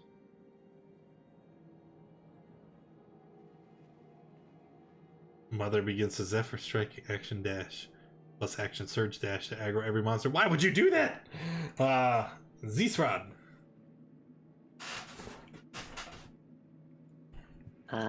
Move to here Yes. and frostbolt this one. Ray of Frost, I mean. Nope. Mm-mm. Nope. Yeah, that's it. Glabagool. I do not have his sheet open. Well, let me get it open. Alright. Glabagool. As it stands there in the same spot, it lashes out, forming a tendril of its own, striking at one of the gray oozes. And it hits.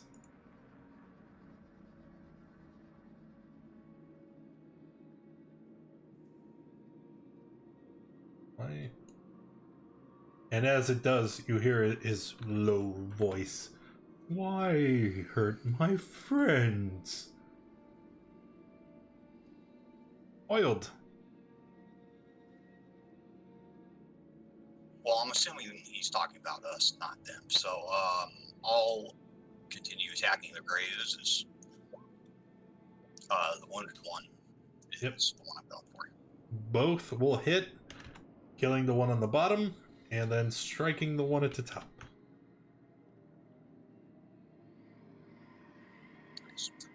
That'll do it. Dirk?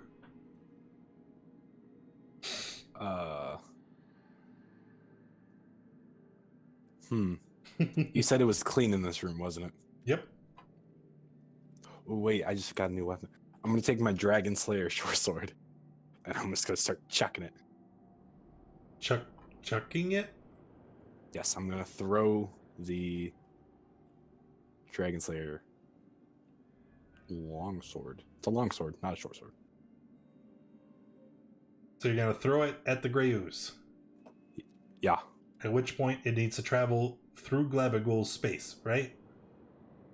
Okay, maybe I shouldn't throw the short long sword. I'm just gonna take dodge action, you know. Nux.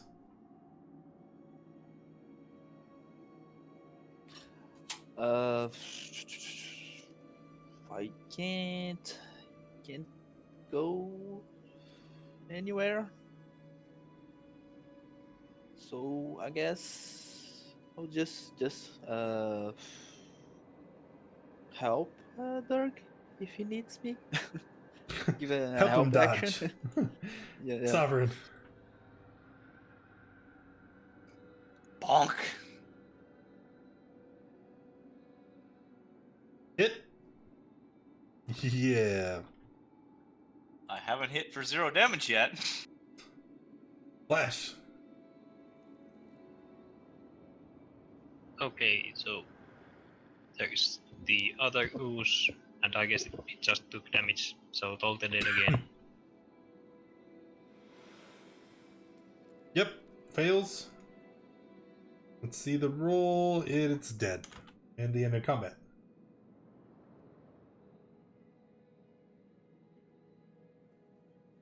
Thank you for your help. That was kind. Oh, yes. Well, now that that ugliness is over, would you tell Glabagool another story? I don't have any more stories. Please, you must. I'm so terribly lonely. You should ask Mom, the person behind you. She always tells me stories. Wait a minute. I've got an idea. Nux, get your sword and stick it in the ooze. What? Do what? The sword talks, doesn't it? No, sword? What? Which sword? The My glowy longsword? one. The one that hurts my darn Glowy? eyes. No, she doesn't. I think Doesn't talk. if the sword lights up in the ooze, it's like a lantern, and the whole room will light up. It's a glow stick.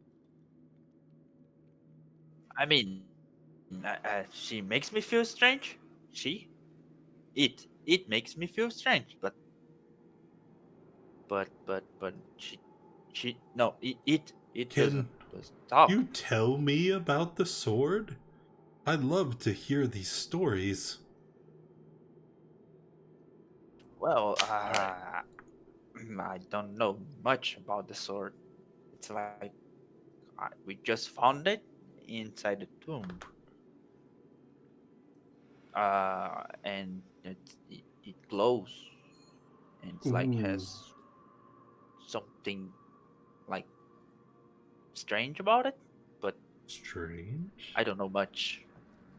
Yeah, it's like it makes me feel strange, like sometimes like I'm feeling something that's not As not myself. Nux tells his story, another hour passes.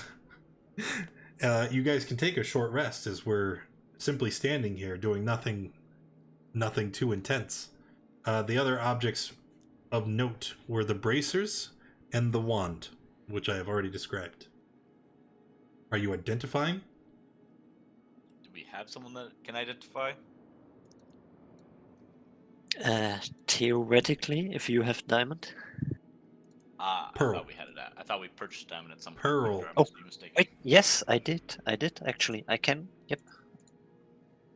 All right, casting identify, you see that those other objects are bracers of archery Yoink. and a wand of wonder. Oh no. More chaos. Here you go, Derek. Take the wand. What does this do? Anything you want. It does wonders. Oh, I know what it does. And the description for the mace I had posted in the chat because it is a unique item. It's a common magic item. Wait, are you? While attuned to it, the wielder can cause the head of the mace to glow. While glowing, it is wreathed in green flame.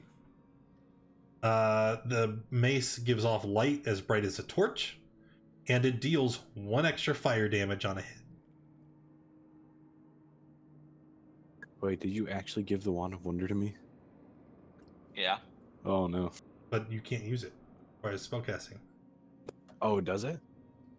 It requires attunement by a spellcaster. That's what it says right there at the top of the handout. Well, I mean, technically speaking. He I'm not a cannot. spellcaster. He cannot cast. Yes, you Can't are. cast detect magic? You can cast detect magic. It's the stupid logic of how barbarians are spellcasters because they always get like 1 spell in their class. That's fine. I have a magic stick. Are you sure No. Zisrod doesn't want it? Do you want this? Yes, I do. Okay, I'm gonna give it to him right now. She's right. I would have just yoinked it from you. Derek, you I'm get already consolation preparing my prize. sleight of You- hand. Derek, you get consolation prize. Have a flame mace. I don't want the. I want the flame mace. Then Wait, you who- get who the said they flame wanted it? mace. I want the flame mace. Oh, I just want it so he can't have it. No. It's mine. Alright. You didn't want it. Do I get a chance to attune to the bracers during rest or no? Just so I know If you'd what like to tell accomplish. Glabagul another story. No, thank Guys, you. We're wasting all of our time. I can't breathe. Quickly, move out. No, don't leave. Please, I'm so terribly lonely. Then come with us. Can you squeeze? Of course I can. I've found that since I woke up, my body is quite malleable. I can squeeze through even the smallest of areas. Then you're free to come with us. Actually, no, he can't. He doesn't have that bit. Ah! Well, then you're SOL. Oh, what does that mean? Straight out of luck. Oh, please don't leave me. I thought that we were good friends. Why don't Well, maybe we'll find a way out and you can come with us. Yeah, just come with us. There is no way out. What if we Not find for one? a cube, but for people who can wield bonky things. Please, I can't let you leave me. It begins to shudder. Ooh. Wait a second. Can we carry him inside the bag?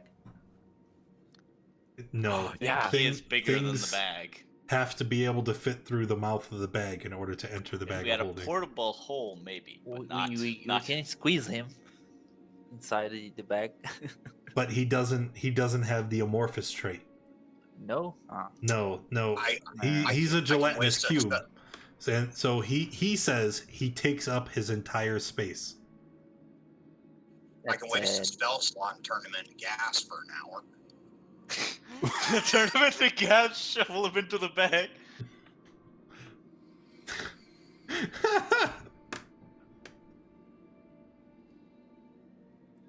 So it's possible that want we to can do carry this? him. I'll just open the bag at one point, just dump out an ooze. Well, no, he wouldn't be able to exit the bag then. He's too large to fit through the mouth. But we can put him inside with gas form, and we can take him outside using gas form again. Yes, For it's 1 form. hour. We have found After a that way to hour, get a turn pet it back. gelatinous Yeah. cube. Oh yes, this sounds like such good fun.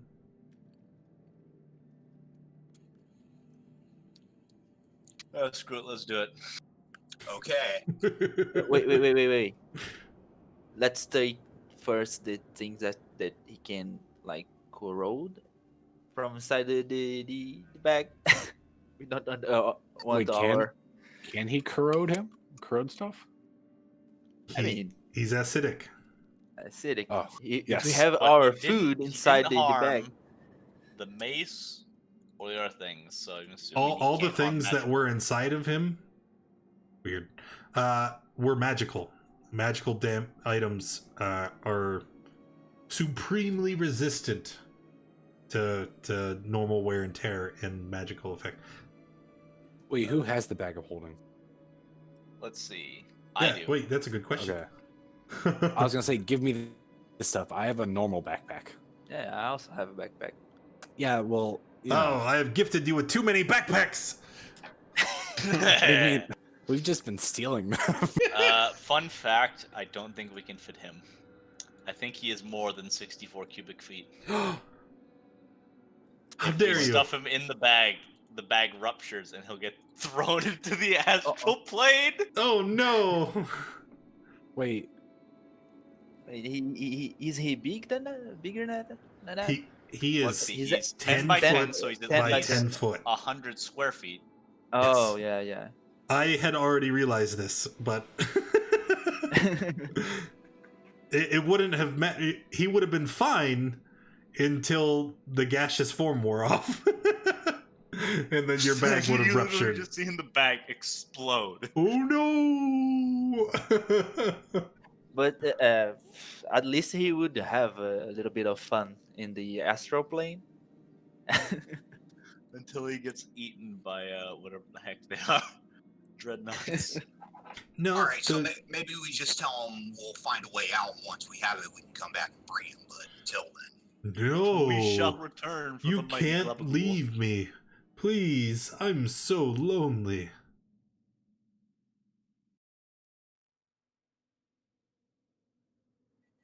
let's figure your own good. We're trying to find a way out. We'll come back, and we promise we'll bring you with us because that seems very useful and something we need to do. No. We're not leaving you. We're just looking around all the places you've probably already been around. What's here? We'll find a quicker way. You promise you'll come back? Yeah, we promise. Goblin Oh, promise. but I can't even fathom being alone for just a minute. Please don't leave. Nux, what's a promise? I don't swear know. on my soul, I'll be back. Oh, Do you own that yet? It's like still. Shut your mouth, Zisran! that was next talking. So are you trying to deceive Glabagool? Yes, I'll attempt this, sure. I mean, how wise can Glevugul be? He's been stuck here for how many years? He didn't say it. Nobody ever asked him how long he's been here. How long you been here, Glevugul? Well, I don't rightly know. I just woke up one day, and it's hard to tell the passage of time. If I were to estimate, and you see little pseudopods like pop out of the front of him, like in a hand, and he's like, I think it's been more than this many weeks.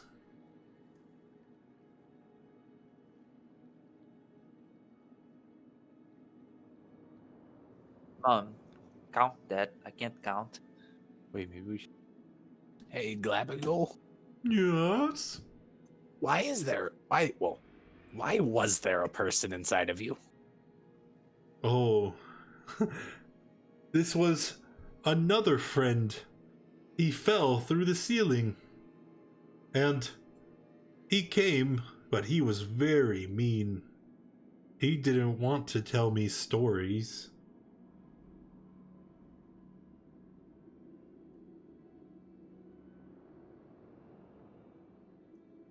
Well, I'm glad we did.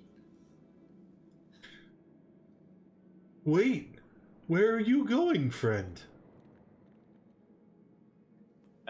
As we said, we're gonna explore a little bit, and we will come back. No. He, and the little tendril points at Oiled. He said he would explore. The rest of you are staying with me. How about? No, Go you go ahead. Okay. Mother will stay here and tell Glabagul stories. Gabos go find a way out. Yes, I need my brothers with me to keep me safe, or I might end up like the guy in you. Oh no. Please don't leave. I'm so terribly lonely. Mother will tell you about the time. Would you like to become one of Mother's children? Oh yes, I would like this very much. He's not a goblin. Shut your mouth, You see Dirk. the eyes go very cross for a minute, as it looks at you angrily.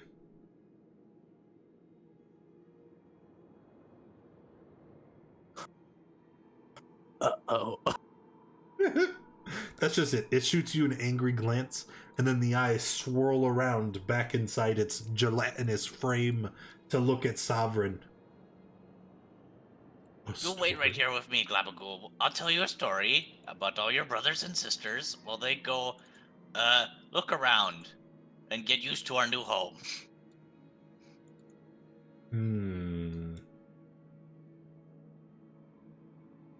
It starts to move over here, and it blocks Durg and Zisrad from entering the rest of the chamber. Can they stay too?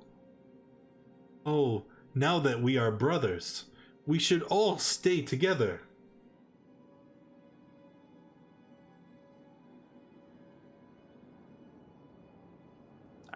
That's fine by me. And I'll start leaving. Wait, what? Glabagool. All right. Prepared to watch Nux die.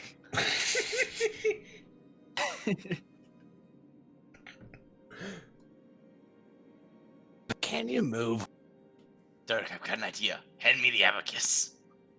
You can't. He's on the opposite end of Glabagul. Also, Throw- it's in pieces. Throw the Gavicus into Glabagul. There's beads everywhere. I may have broken it. Darn it, how else are we supposed to keep him distracted? Well, I mean, there's like 2 of them. Like the little pole things with the beads on it. But the others, they're not there. I mean, here, can I kind of like try to toss it over? Nope. He occupies this space entirely. Maybe if I chuck it hard enough, it'll go through him. Why don't you ask him to hand over to Mom? You dump. Oh. Hey, gobbledygook. That is not my name. I What was your am name? Glabagul. I like the way it sounds. Glabagoo. Can I hand this to Mom? I could move out of the way. Yeah, you That should would be do that. helpful. No, that's now. So, as Glabagul moves forward, he engulfs Zisrad and Durg.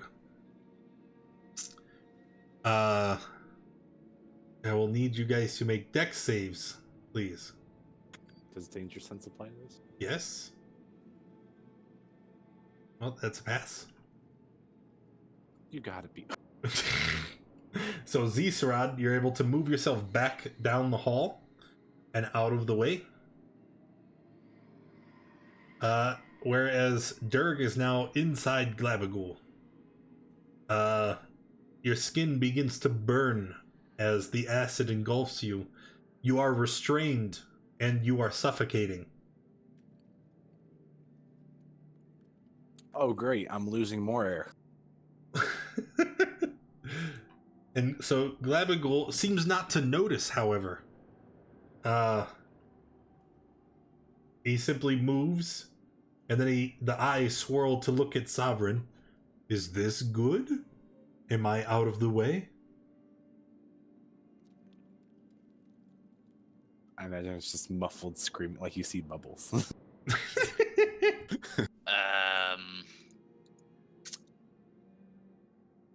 Sure.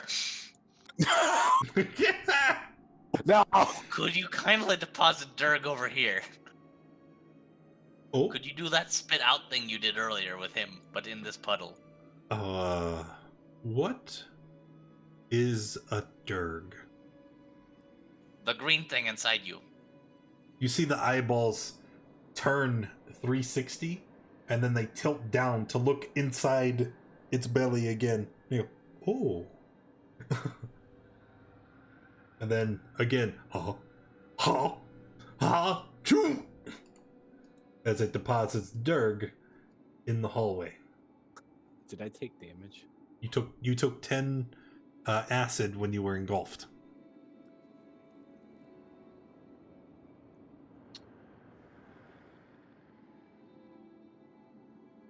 Then the eyes swirl Mother has back a around plan, to Sovereign. But it's not a very good plan. This doesn't help. I still can't give him the.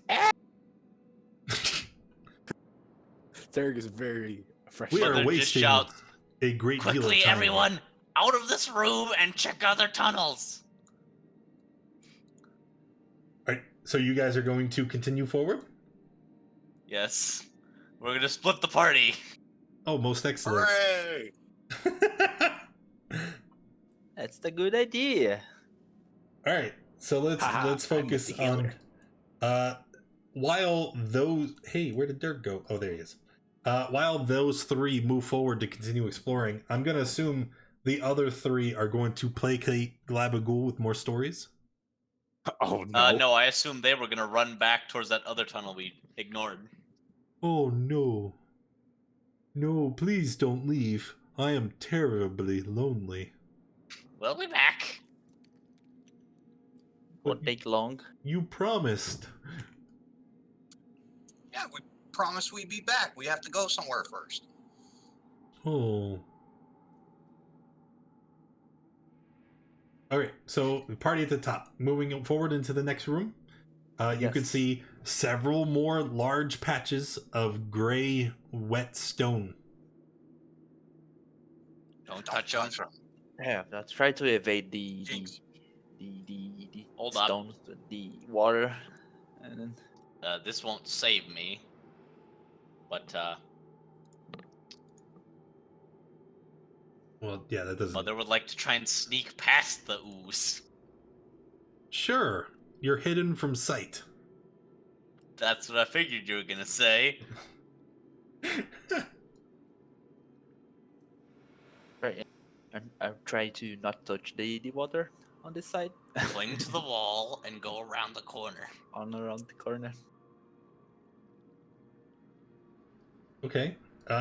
Being careful to avoid the wet patches, you're able to move on with no problem.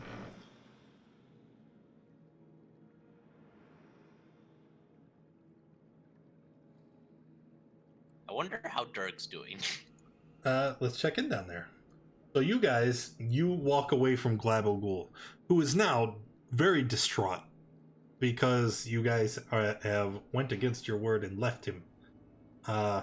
What are the three of you in the southern chamber doing? Going up the other road. Sure. You may go ahead. Come on, Zeesrod. Dirk gets to lead. All right, Durg, by now I think you've seen that the other passageway, it leads through a column of rough-hewn rock, and there are again several patches of that gray and wet stone, but it's a dead end. There is no exit here. Can I try to, like, really make sure there's no exit? How would you do this? Where is the patches just kind of in the middle of the room? It'd be here on the far wall. I kind of want to go. That's the wrong thing. Kind of go around the perimeter, and then when I get up past the back wall, be very careful not to touch the gray patches. Not to touch. Okay, there is no exit. Okay. Well, we're stuck. Any You- ideas? You can still hear Glabagul crying from behind you. Please come back. It's so lonely. Why did you leave, Glabagul? Do we have to go back?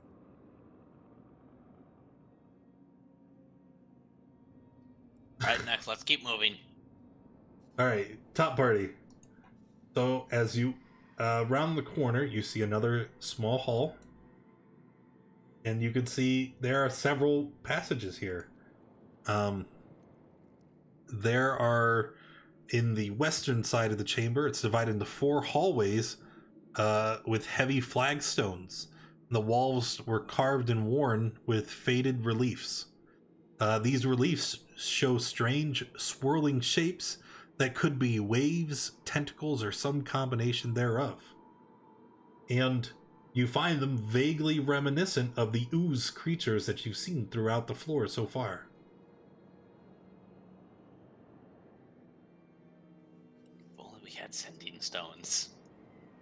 Yeah, I see a patch of that dark water. Hug the left like wall. Sovereign, can you make me a history check? Important question. Is this related to the Underdark? Absolutely it is. And this has an additional... Oh wait, no. Nice. I'm not proficient in it, so it doesn't matter. So what did you roll? A 22. Okay, excellent. You begin to put 2 and 2 together.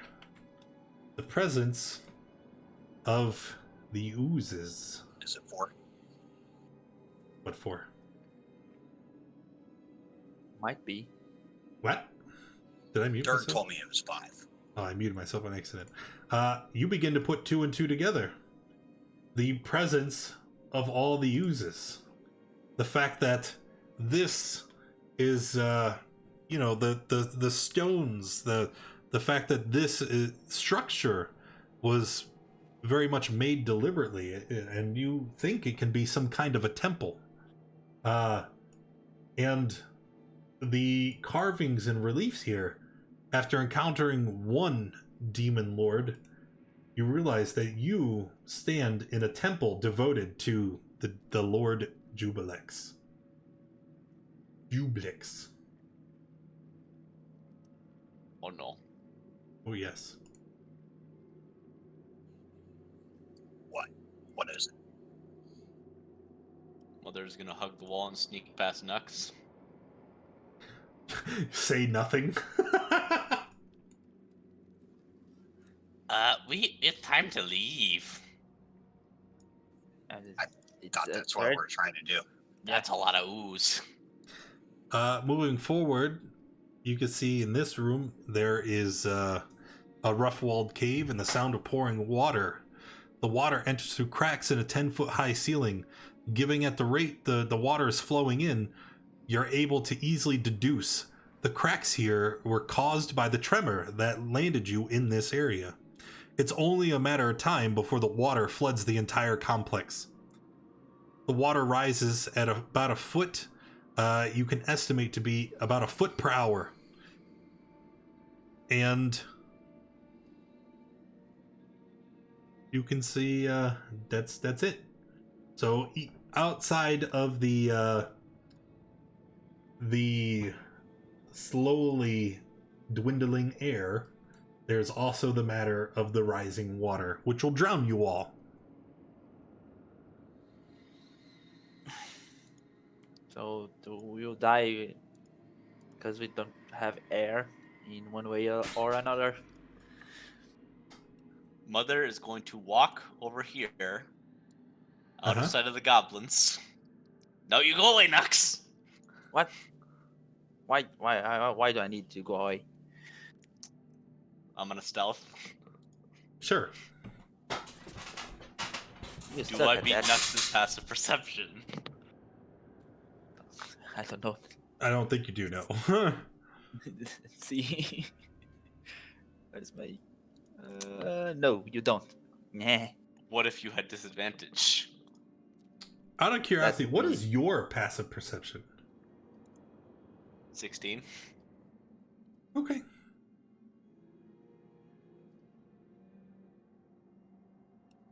So I am a Gloomstalker if I have not made it obvious by now. So if I go into darkness... No, you're invisible. Remember, this entire area is dim lit light.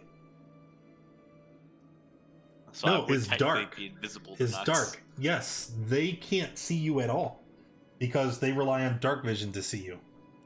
Mother Wait. casts disguise self and turns into a goblin. What? So we haven't been seeing Mom this entire time? No. That's an important thing to know. Yeah. Well, I No, don't know this- when they took a level of Gloomstalker, but that was something they should have probably pointed out then. Oh, this was only recently, and Okay. I think it's only when I'm hiding am I invisible. No. No, the Gloomstalker invisibility, whenever you're in an area of darkness, creatures that rely on sight can't see you. You're not invisible, they just can't see you. So I've been invisible this entire time, just the disembodied voice. The darkness. We're talking to a disembodied voice. Mother, are you near? Yes, I'm here, child. Do not be afraid. Just from the darkness.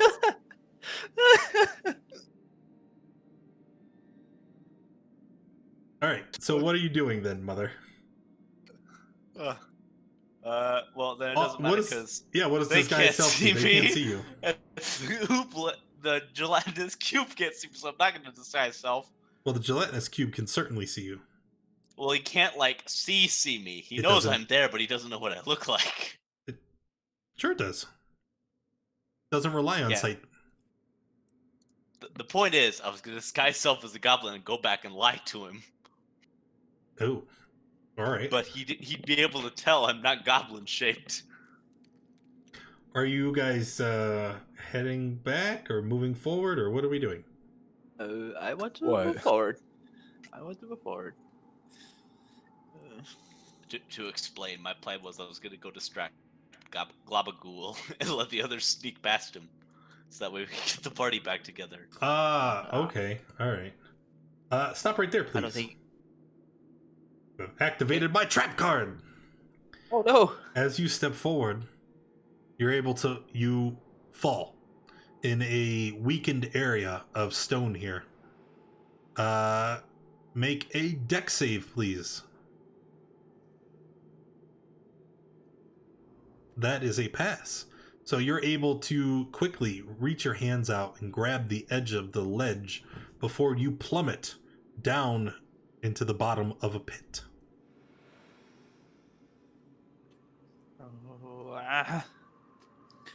That is not the end, though.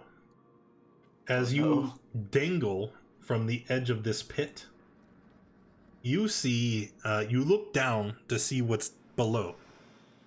It looks to be a 10-foot fall into a pool of blackish water. But as you look in the direction of the pool, you see the water begins to bubble, defying gravity, lifting towards you in tendrils that reach out. And you can see that it is not water at all. It's another ooze. This one, to be exact. Not again. Roll initiative.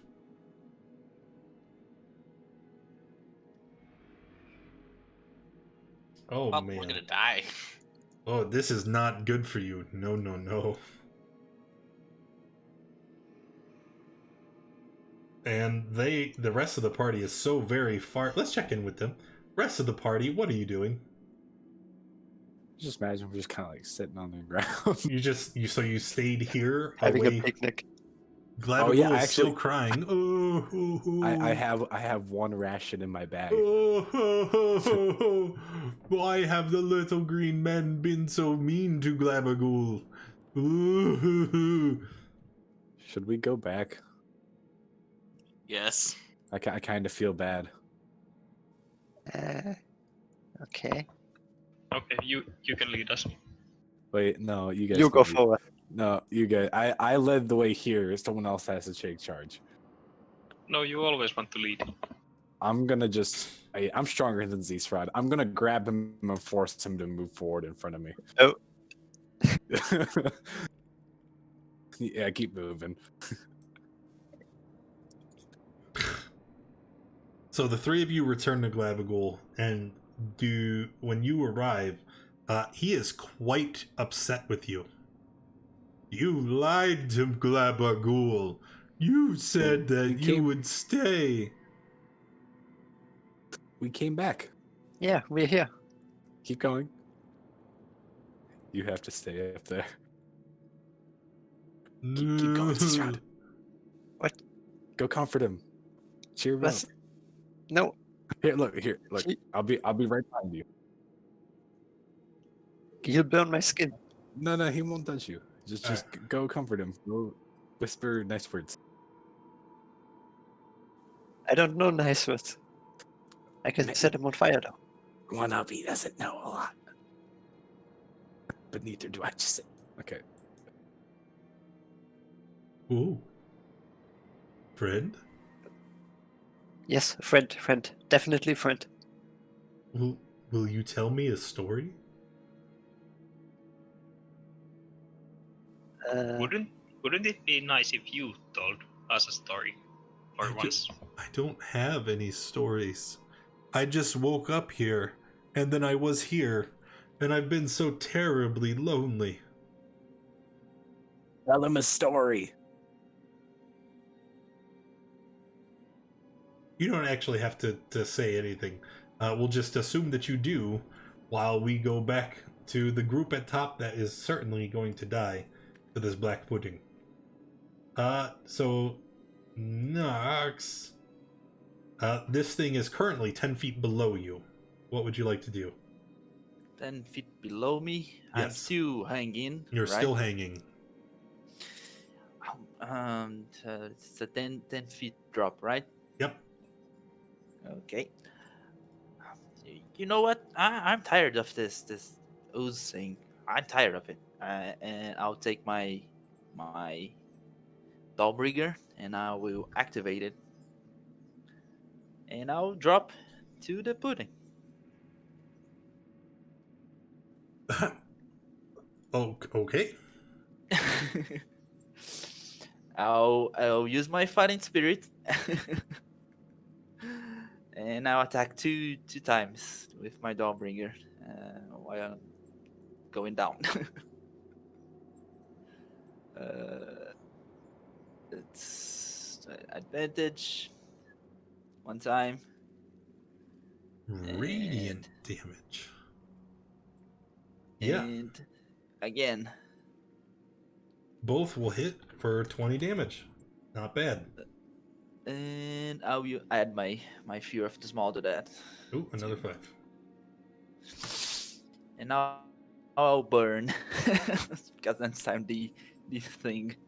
Actually, you're going to burn twice. Jesus. Each time a creature hits with a melee attack within 5 feet of it, they take 4 acid damage, so you take 8 total. Your weapon is magical, so we ignore that. Okay. And that's it. Okay, that's my turn. So, Oil, you're at the edge of this pit. You're looking down. You can clearly see big, nasty muckety muck. Nux, would you be willing for me to relocate you out of this pit? Yeah. Okay, awesome. Oil will follow his brother's example and jump down. I'm aiming to land on top of Nux's shoulders. And then... Where'd it go? There it is. Oh, okay. Make a dex save. If you fail this, we're going to treat it as if you had fallen, following the new guidance in Tasha's Cauldron of Everything. Oh, wow. Yeah. Oh, wow. So basically, the new guidance is when one creature is falling or is thrown on another, you roll fall damage, and then the damage is split between the two creatures. So you're 10 feet up, you jump up into the hole, so we're going to treat it like 20 feet because reasons, and each of you will take 5 bludgeoning damage as Oiled lands on Nux. Ouch. And you don't land on his shoulders so much as you do just kind of knock him prone, and you're now like sitting on his back. That works. I just needed to be within 5 feet of him. And within 10 feet of that. So me and him are going to teleport back out here behind Mom. Which spell? Thunderstep. Yes. Thunderstep requires a area you can see, right? Sorry, 1 second, pull it back up. Where'd it go? Thunderstep. You teleport to an unoccupied space you can see within range.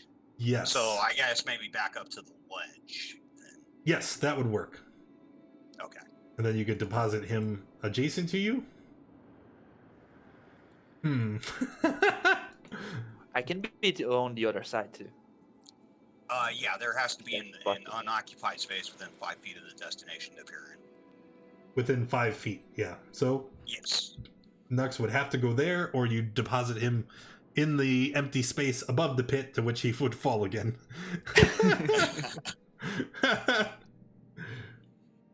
Alright, that works.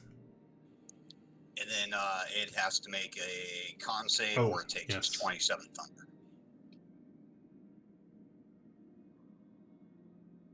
27 thunder. Ooh-wee. Yep. But that wasn't right. I accidentally hit too much, so that would be minus 47 from the 20 he did earlier. All right, there we go. We're back to where we should be. Is it each creature? No, he teleported with you, so that wouldn't matter. All right. Are you finished? Yeah, that's it. Sovereign's turn.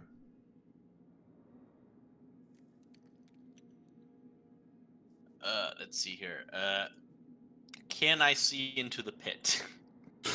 The thing is big enough. It would be like after being hit and they disappear, its tendrils are reaching up out of the pit, so you would be able to see it.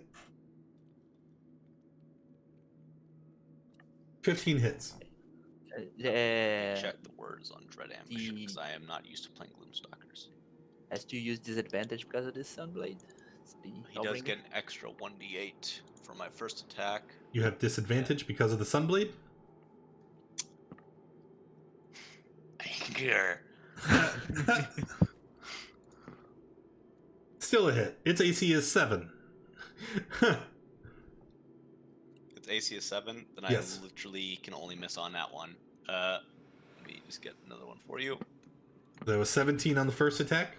What is the D8 for? That's my Dread Ambusher. You roll that on your third attack. Or My third second attack. attack. Because you don't have Well- a third attack.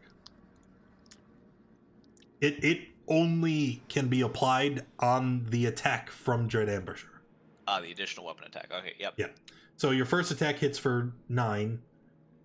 And then your second attack, 14 is a hit for the 17. Alright, that's the end of my turn. And the pudding is still alive! At which point, it's going to pseudopod oiled. Blap! Oh, 11 is a miss, doesn't it? Just for fun. That is a miss, yes. Just for funsies. Okay. Nux, it's you again. We're gonna run past Oiled, jump Jumping. into the black pudding again. Because I'm done with the thing. Sure. Done. And now attack with the Dawnbringer 2 times. This time without disadvantage, but I guess Hit. 12 hits. Roll your too, second so- attack. All you have to do is hit it a second time and it's dead. And that's it. That is the end of the black pudding. I'm done. I'm done. I want to leave this place. All right. That was awesome. Yeah. The jumping stab. What now? We should go back and tell the cube about this. He would really like this one. It's a good story. We've got an interesting story for the cube.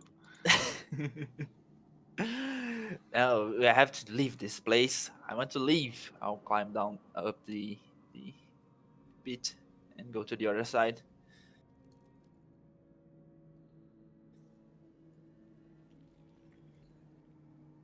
We do need to get our friends at some point because we have to figure out how to get them past Glabagool. We can figure that out later. We have to find the exit first. I want you to find an exit as soon as possible. I see a door. Do I need to make any check to pop over that pit? No, you're perfectly fine. See a door. You're gonna open the door? Mother will. Yeah, I'm gonna open the door. Yeah, open the door. In this, you see a room containing a stone fountain with a raised edge. The basin contains shallow, brackish water. At the center of the pool, the rubble of a broken statue rests atop a pedestal. All that remains recognizable are a pair of clawed stone feet clutching the pedestal's top. Carved into the walls are 7 niches, and water seeps into one through a crack in the wall. The 2 niches that flank it are empty, and strange, formless sculptures occupy the 4 that remain.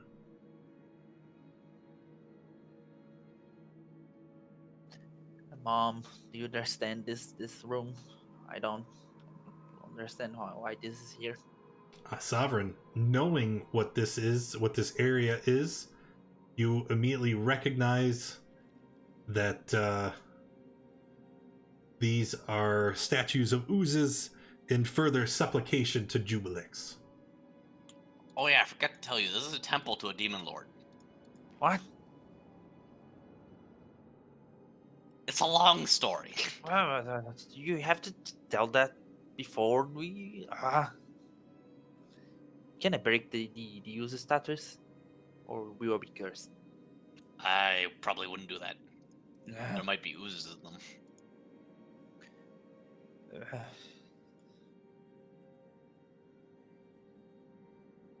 Do I see any place how I can climb out of this place? It's like out of this temple. None that you can see. Yeah. Let me see if I have something in my backpack. Mother's gonna take a single crossbow bolt and put it in the fountain.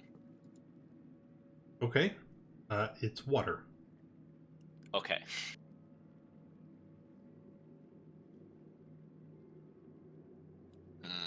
Just a fountain, right? Nothing. How the heck do we get out of here? I don't know.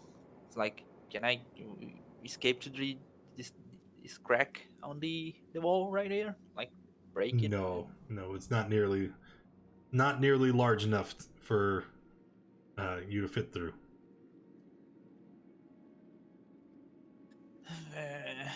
I wish I had a pickaxe right now. To carve my way out of this place. Should have bought a pickaxe from Jim Jar. Yeah. There has to be another way to leave this place. I don't know. Maybe that place with the water might have some. Well, if the water's getting in, there's probably a way out. Yeah. Yeah. That's the reason. Well, it was coming through the ceiling, which implies there's a large body of water on top of that ceiling. Yeah. What do we do? Seems like there's no way to out of here. We can't go back through the way we came. That seems like there's no way to leave. What do we do? This temple has to have an entrance. Mother would like to examine one of the ooze statues. Examine it. How? Like, what do you... Like, feeling the ooze statue and, like, the pedestal to see Okay. if there's any... As soon as you touch the stone, you see the rock begins to liquefy. Oh, for Pete's sake! Not again! Ah! I don't make the rules, man.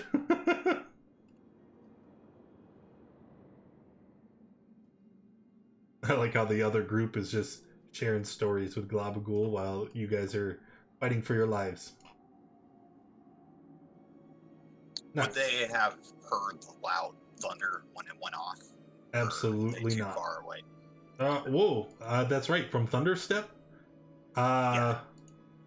No. They would only be like 200 feet away. So they would have definitely... You're sitting there talking up Glabagul, and then boom! Shakes through the whole cavern, which already, as we know, has a weak ceiling. Why don't everybody make a dex save versus falling rocks? Just had to open your mouth. Always.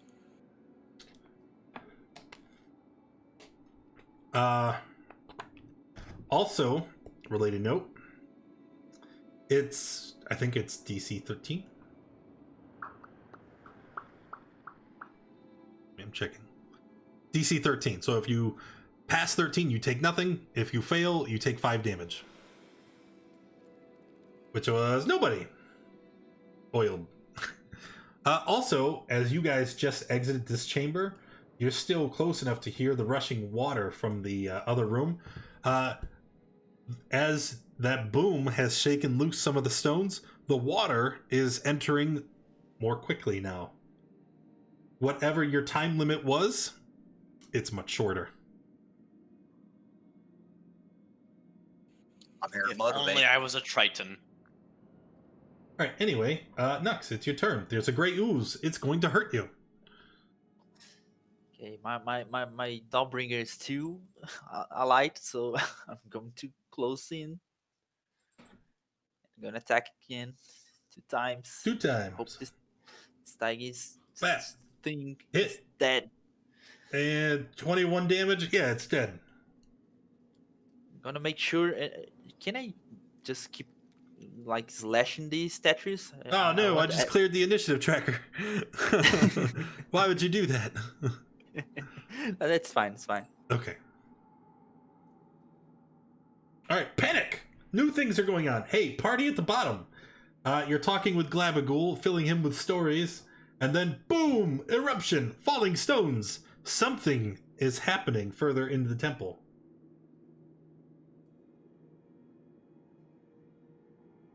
Any of you guys have something you'd like to do?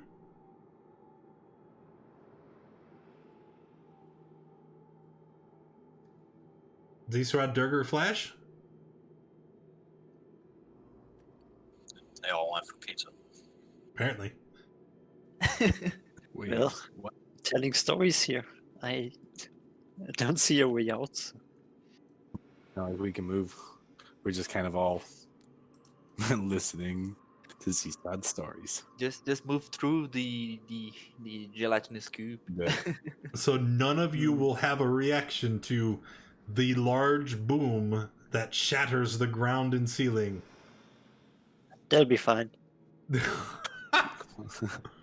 I mean, like, Maybe if look, we're I lucky, don't- Nux will die.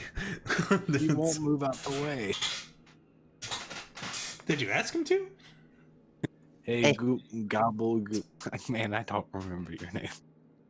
Gabagloo, gablagoo, Gobbledygook. My name is Glabagool. I like this sound. Please use it. Could you move out of the way so we can get to our friends? I'm sure they have a few stories to share with you. We just need to get them. Oh, They could be in danger. can I come with you? Yes. Sure, why not? It starts moving very slowly. And it stays ahead of you so that you can't move around it. Can we go in front? No, you'll leave me. Again. You're liars. But the rest of the party will start moving forward at 5-foot intervals.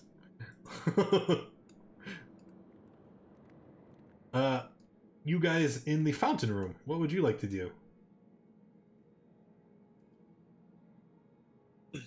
I'll go to the next statue of use. I'm going to slash it with the Dawbringer. Slashing it doesn't seem to hurt it, and it's actually very strange. It actually is made of stone up until you touch it. Then it liquefies and becomes a gray ooze.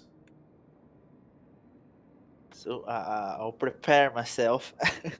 I will touch it and slash at the same time. Well, it's an ooze now. We need to roll initiative. Okay.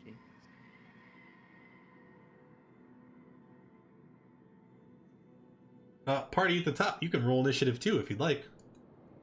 You know something is amiss. We are rushing to the rescue.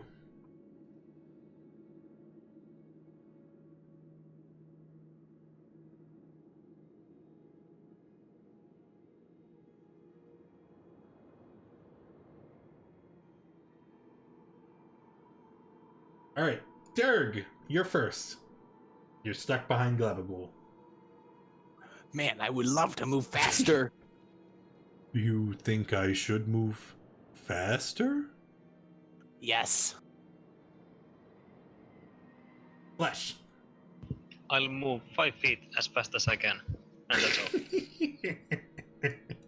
all. Oiled. I will use Nimble Escape to back off from this one here, and then I'll pop it twice with Eldritch Blast. Sure. 23 and a 16 to hit. Yep, both will hit. 12 force. Ducks. Hey, it helps if I have the oozes in the tracker. This is on the tracker. So the easiest go first. Yeah. Aha!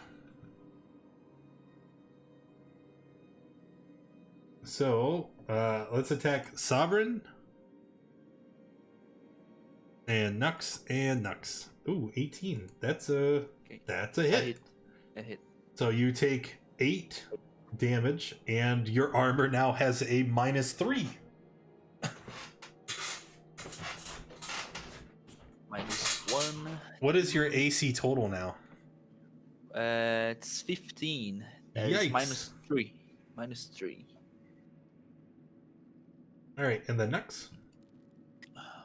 Okay. I'm going to attack the slime to my left 2 times. 1 and 2. Okay. Then I'll action surge and attack once more. And attack again if he's not Oh no, dead it's yet. dead. Sorry, I spaced out. And then Okay. the last attack hits the other one for 10. You got it. Okay. Then I'll use my bonus action to second wind. Okay. And then Sovereign. Sovereign will cast Zephyr Strike and run to the other side of the room. Man, if only you were a goblin. Could have done that for free. Boo. And then I'm assuming the Sunblade's on. Yep. Boo. Disadvantage. Hit. And this time I'll get a D8 because of Zephyr Strike. It doesn't matter. It's dead. And then I'm gonna fire at that one with another shot. Yep. Hit. And this Dead. one will get a... Oh, never mind then. Hey, 2 it's more arrows go into Deadpool. the end of combat. Glabagol keep. I'm going to hurry now, taking the dash action and moving 10 feet. Go. Wow. Whoa. Whoa. He didn't move. Going real fast. They could be in danger. I know, that's why I'm hurrying. Faster, faster, faster. Which one? Dirk didn't expect there to be options. I'm just gonna yell for Mom. Mom! What? Where did it come from? Somewhere to the south. Mother! I'm trying to come up with what I can throw at him. That way. I pointed at one.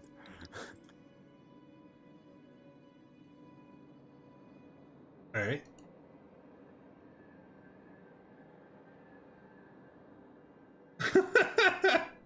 Sovereign, you're looking Mom. down the hallway. You see Glabagol. Wait, That's not Glabagol, courage. stop. Stop. Stop. Hey, Glabagol, come closer. Want to hear a story? Does it fall in the pit? No, why would he? Uh-oh. He's stuck between the walls and ceiling. Hey, where you going? Where am I going? As you see, Mother becomes engulfed. Dex save? That's 10 hit points. No, well, Dex save first. Yep, minus 10 hit points. As Mother is now engulfed and suffocating and restrained. Angry. Labagoo, can we spit out Mom? You Please. guys here who have just entered this area, you hear a sound of very rapid rushing water coming from this area. And the water is starting to pile out at your feet. Guys, Labagoo, please give Mom to me. Ha! Chew! And he deposits him there, and Mom goes down into the pit. Hey, Mom, can you climb out? Do you need help, Mom? Glabagul looks at the rushing water. Ooh, what is this? Hey, Glabagul, can you go plug those holes up? You want me to go this way? Yeah, go in there where the water's coming out. Wait, If no. you just stand next to it. He stops. It stops. We actually don't know its gender. Will you come with me? Sure, just don't eat me again. I haven't eaten anything. Actually, what is eat? When you dissolve things. Are you coming? I'm standing Close right it. here. As Glabagul enters the chamber, you see that it's having a bit of a bad time because Glabagul floats. What? Oh no. Float? So as the water fills, Glabagul sits on top of the water, which is now rising quite rapidly. As the holes in the ceiling have been enlarged by the thundering boom, you can see that the water is pouring in giant torrential gusts, and that you estimate the water level to rise at about 5 feet every hour. Wow. It's a lot of water. We can't see any exit through here, right? No exits other than the large holes in the ceiling that the water is pouring through. Would be enough for a goblin to pass. Goblins are small. Yeah, you would certainly be able to fit through. Well, Mom, it was good seeing you climb the wall. Well, this is how Mother dies. So how high is the water level? Let's see. The ceiling, we'll say the ceiling is about 50 feet above you. The water is 10 feet deep here now. And from the water level, there's 50 feet. There's 10 feet of water down below. I hope I explained that well. And the water is raising by 5 feet an hour.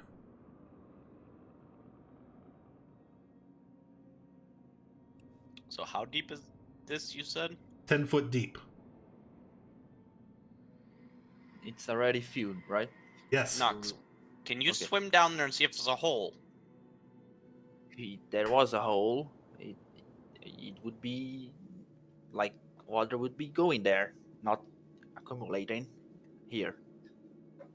Look, I'm running out of options. I can go down there, but I don't think it's like I'll jump into the water and try to. Have you ever heard of drow plumbing? There's this I'll- thing called a U-bend.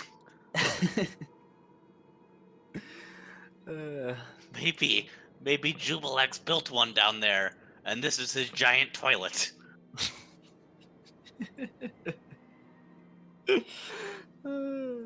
So I'll swim down the water and There's try no to hole. find escape. No hole. Okay, No. that's what I thought. This is unfortunate. I'll surface, say that there's nothing down there, and I'll start climbing again towards the hole on the ceiling. It's impossible to climb the walls here. We could just watch a bigger hole, try to swim out. Well, we can wait the water to rise up until it's on the level of the hole, so we can go there. There we go. Somebody said it. And that is exactly how we will escape. We wait for the water level to rise up to the ceiling, and then our crafty goblins will strike at the hole, use their spell work, some combination thereof, to enlarge the hole so that we can squeeze through. And we hold our breaths, and we fight against the current, and after a moment, we emerge on the other side in a large underground lake. And once again, we are safe. And also Glabagul is there. I was gonna say, is Glabagul safe? Where is he? Yes, Glabagul, well, he's able to easily squeeze through whatever size the hole is. And we now find ourselves in a cavern with Glabagul, and we're able to take a long rest and recover, and that is going to be the end of the session. So, thank you guys for coming and hanging out. I appreciate you being here. If you had fun, make sure to hit that follow button. If you haven't already, join us in Discord. It's where we hang out. If you like D&D, it's a great place to be. And if you want to watch more streams, you can always follow me on YouTube. All of our streams are uploaded there. You can catch all of our past broadcasts, all the different games that we played. And you can also catch us tonight at 7 p.m. Eastern as we play Princes of the Apocalypse. Should be a pretty good time. Thanks again, everyone, especially those who followed, sub-cheered. Rusklor, Lithander, JC, Chuz, Tarantagash, thank you all so very much. I appreciate you. I'll see you later.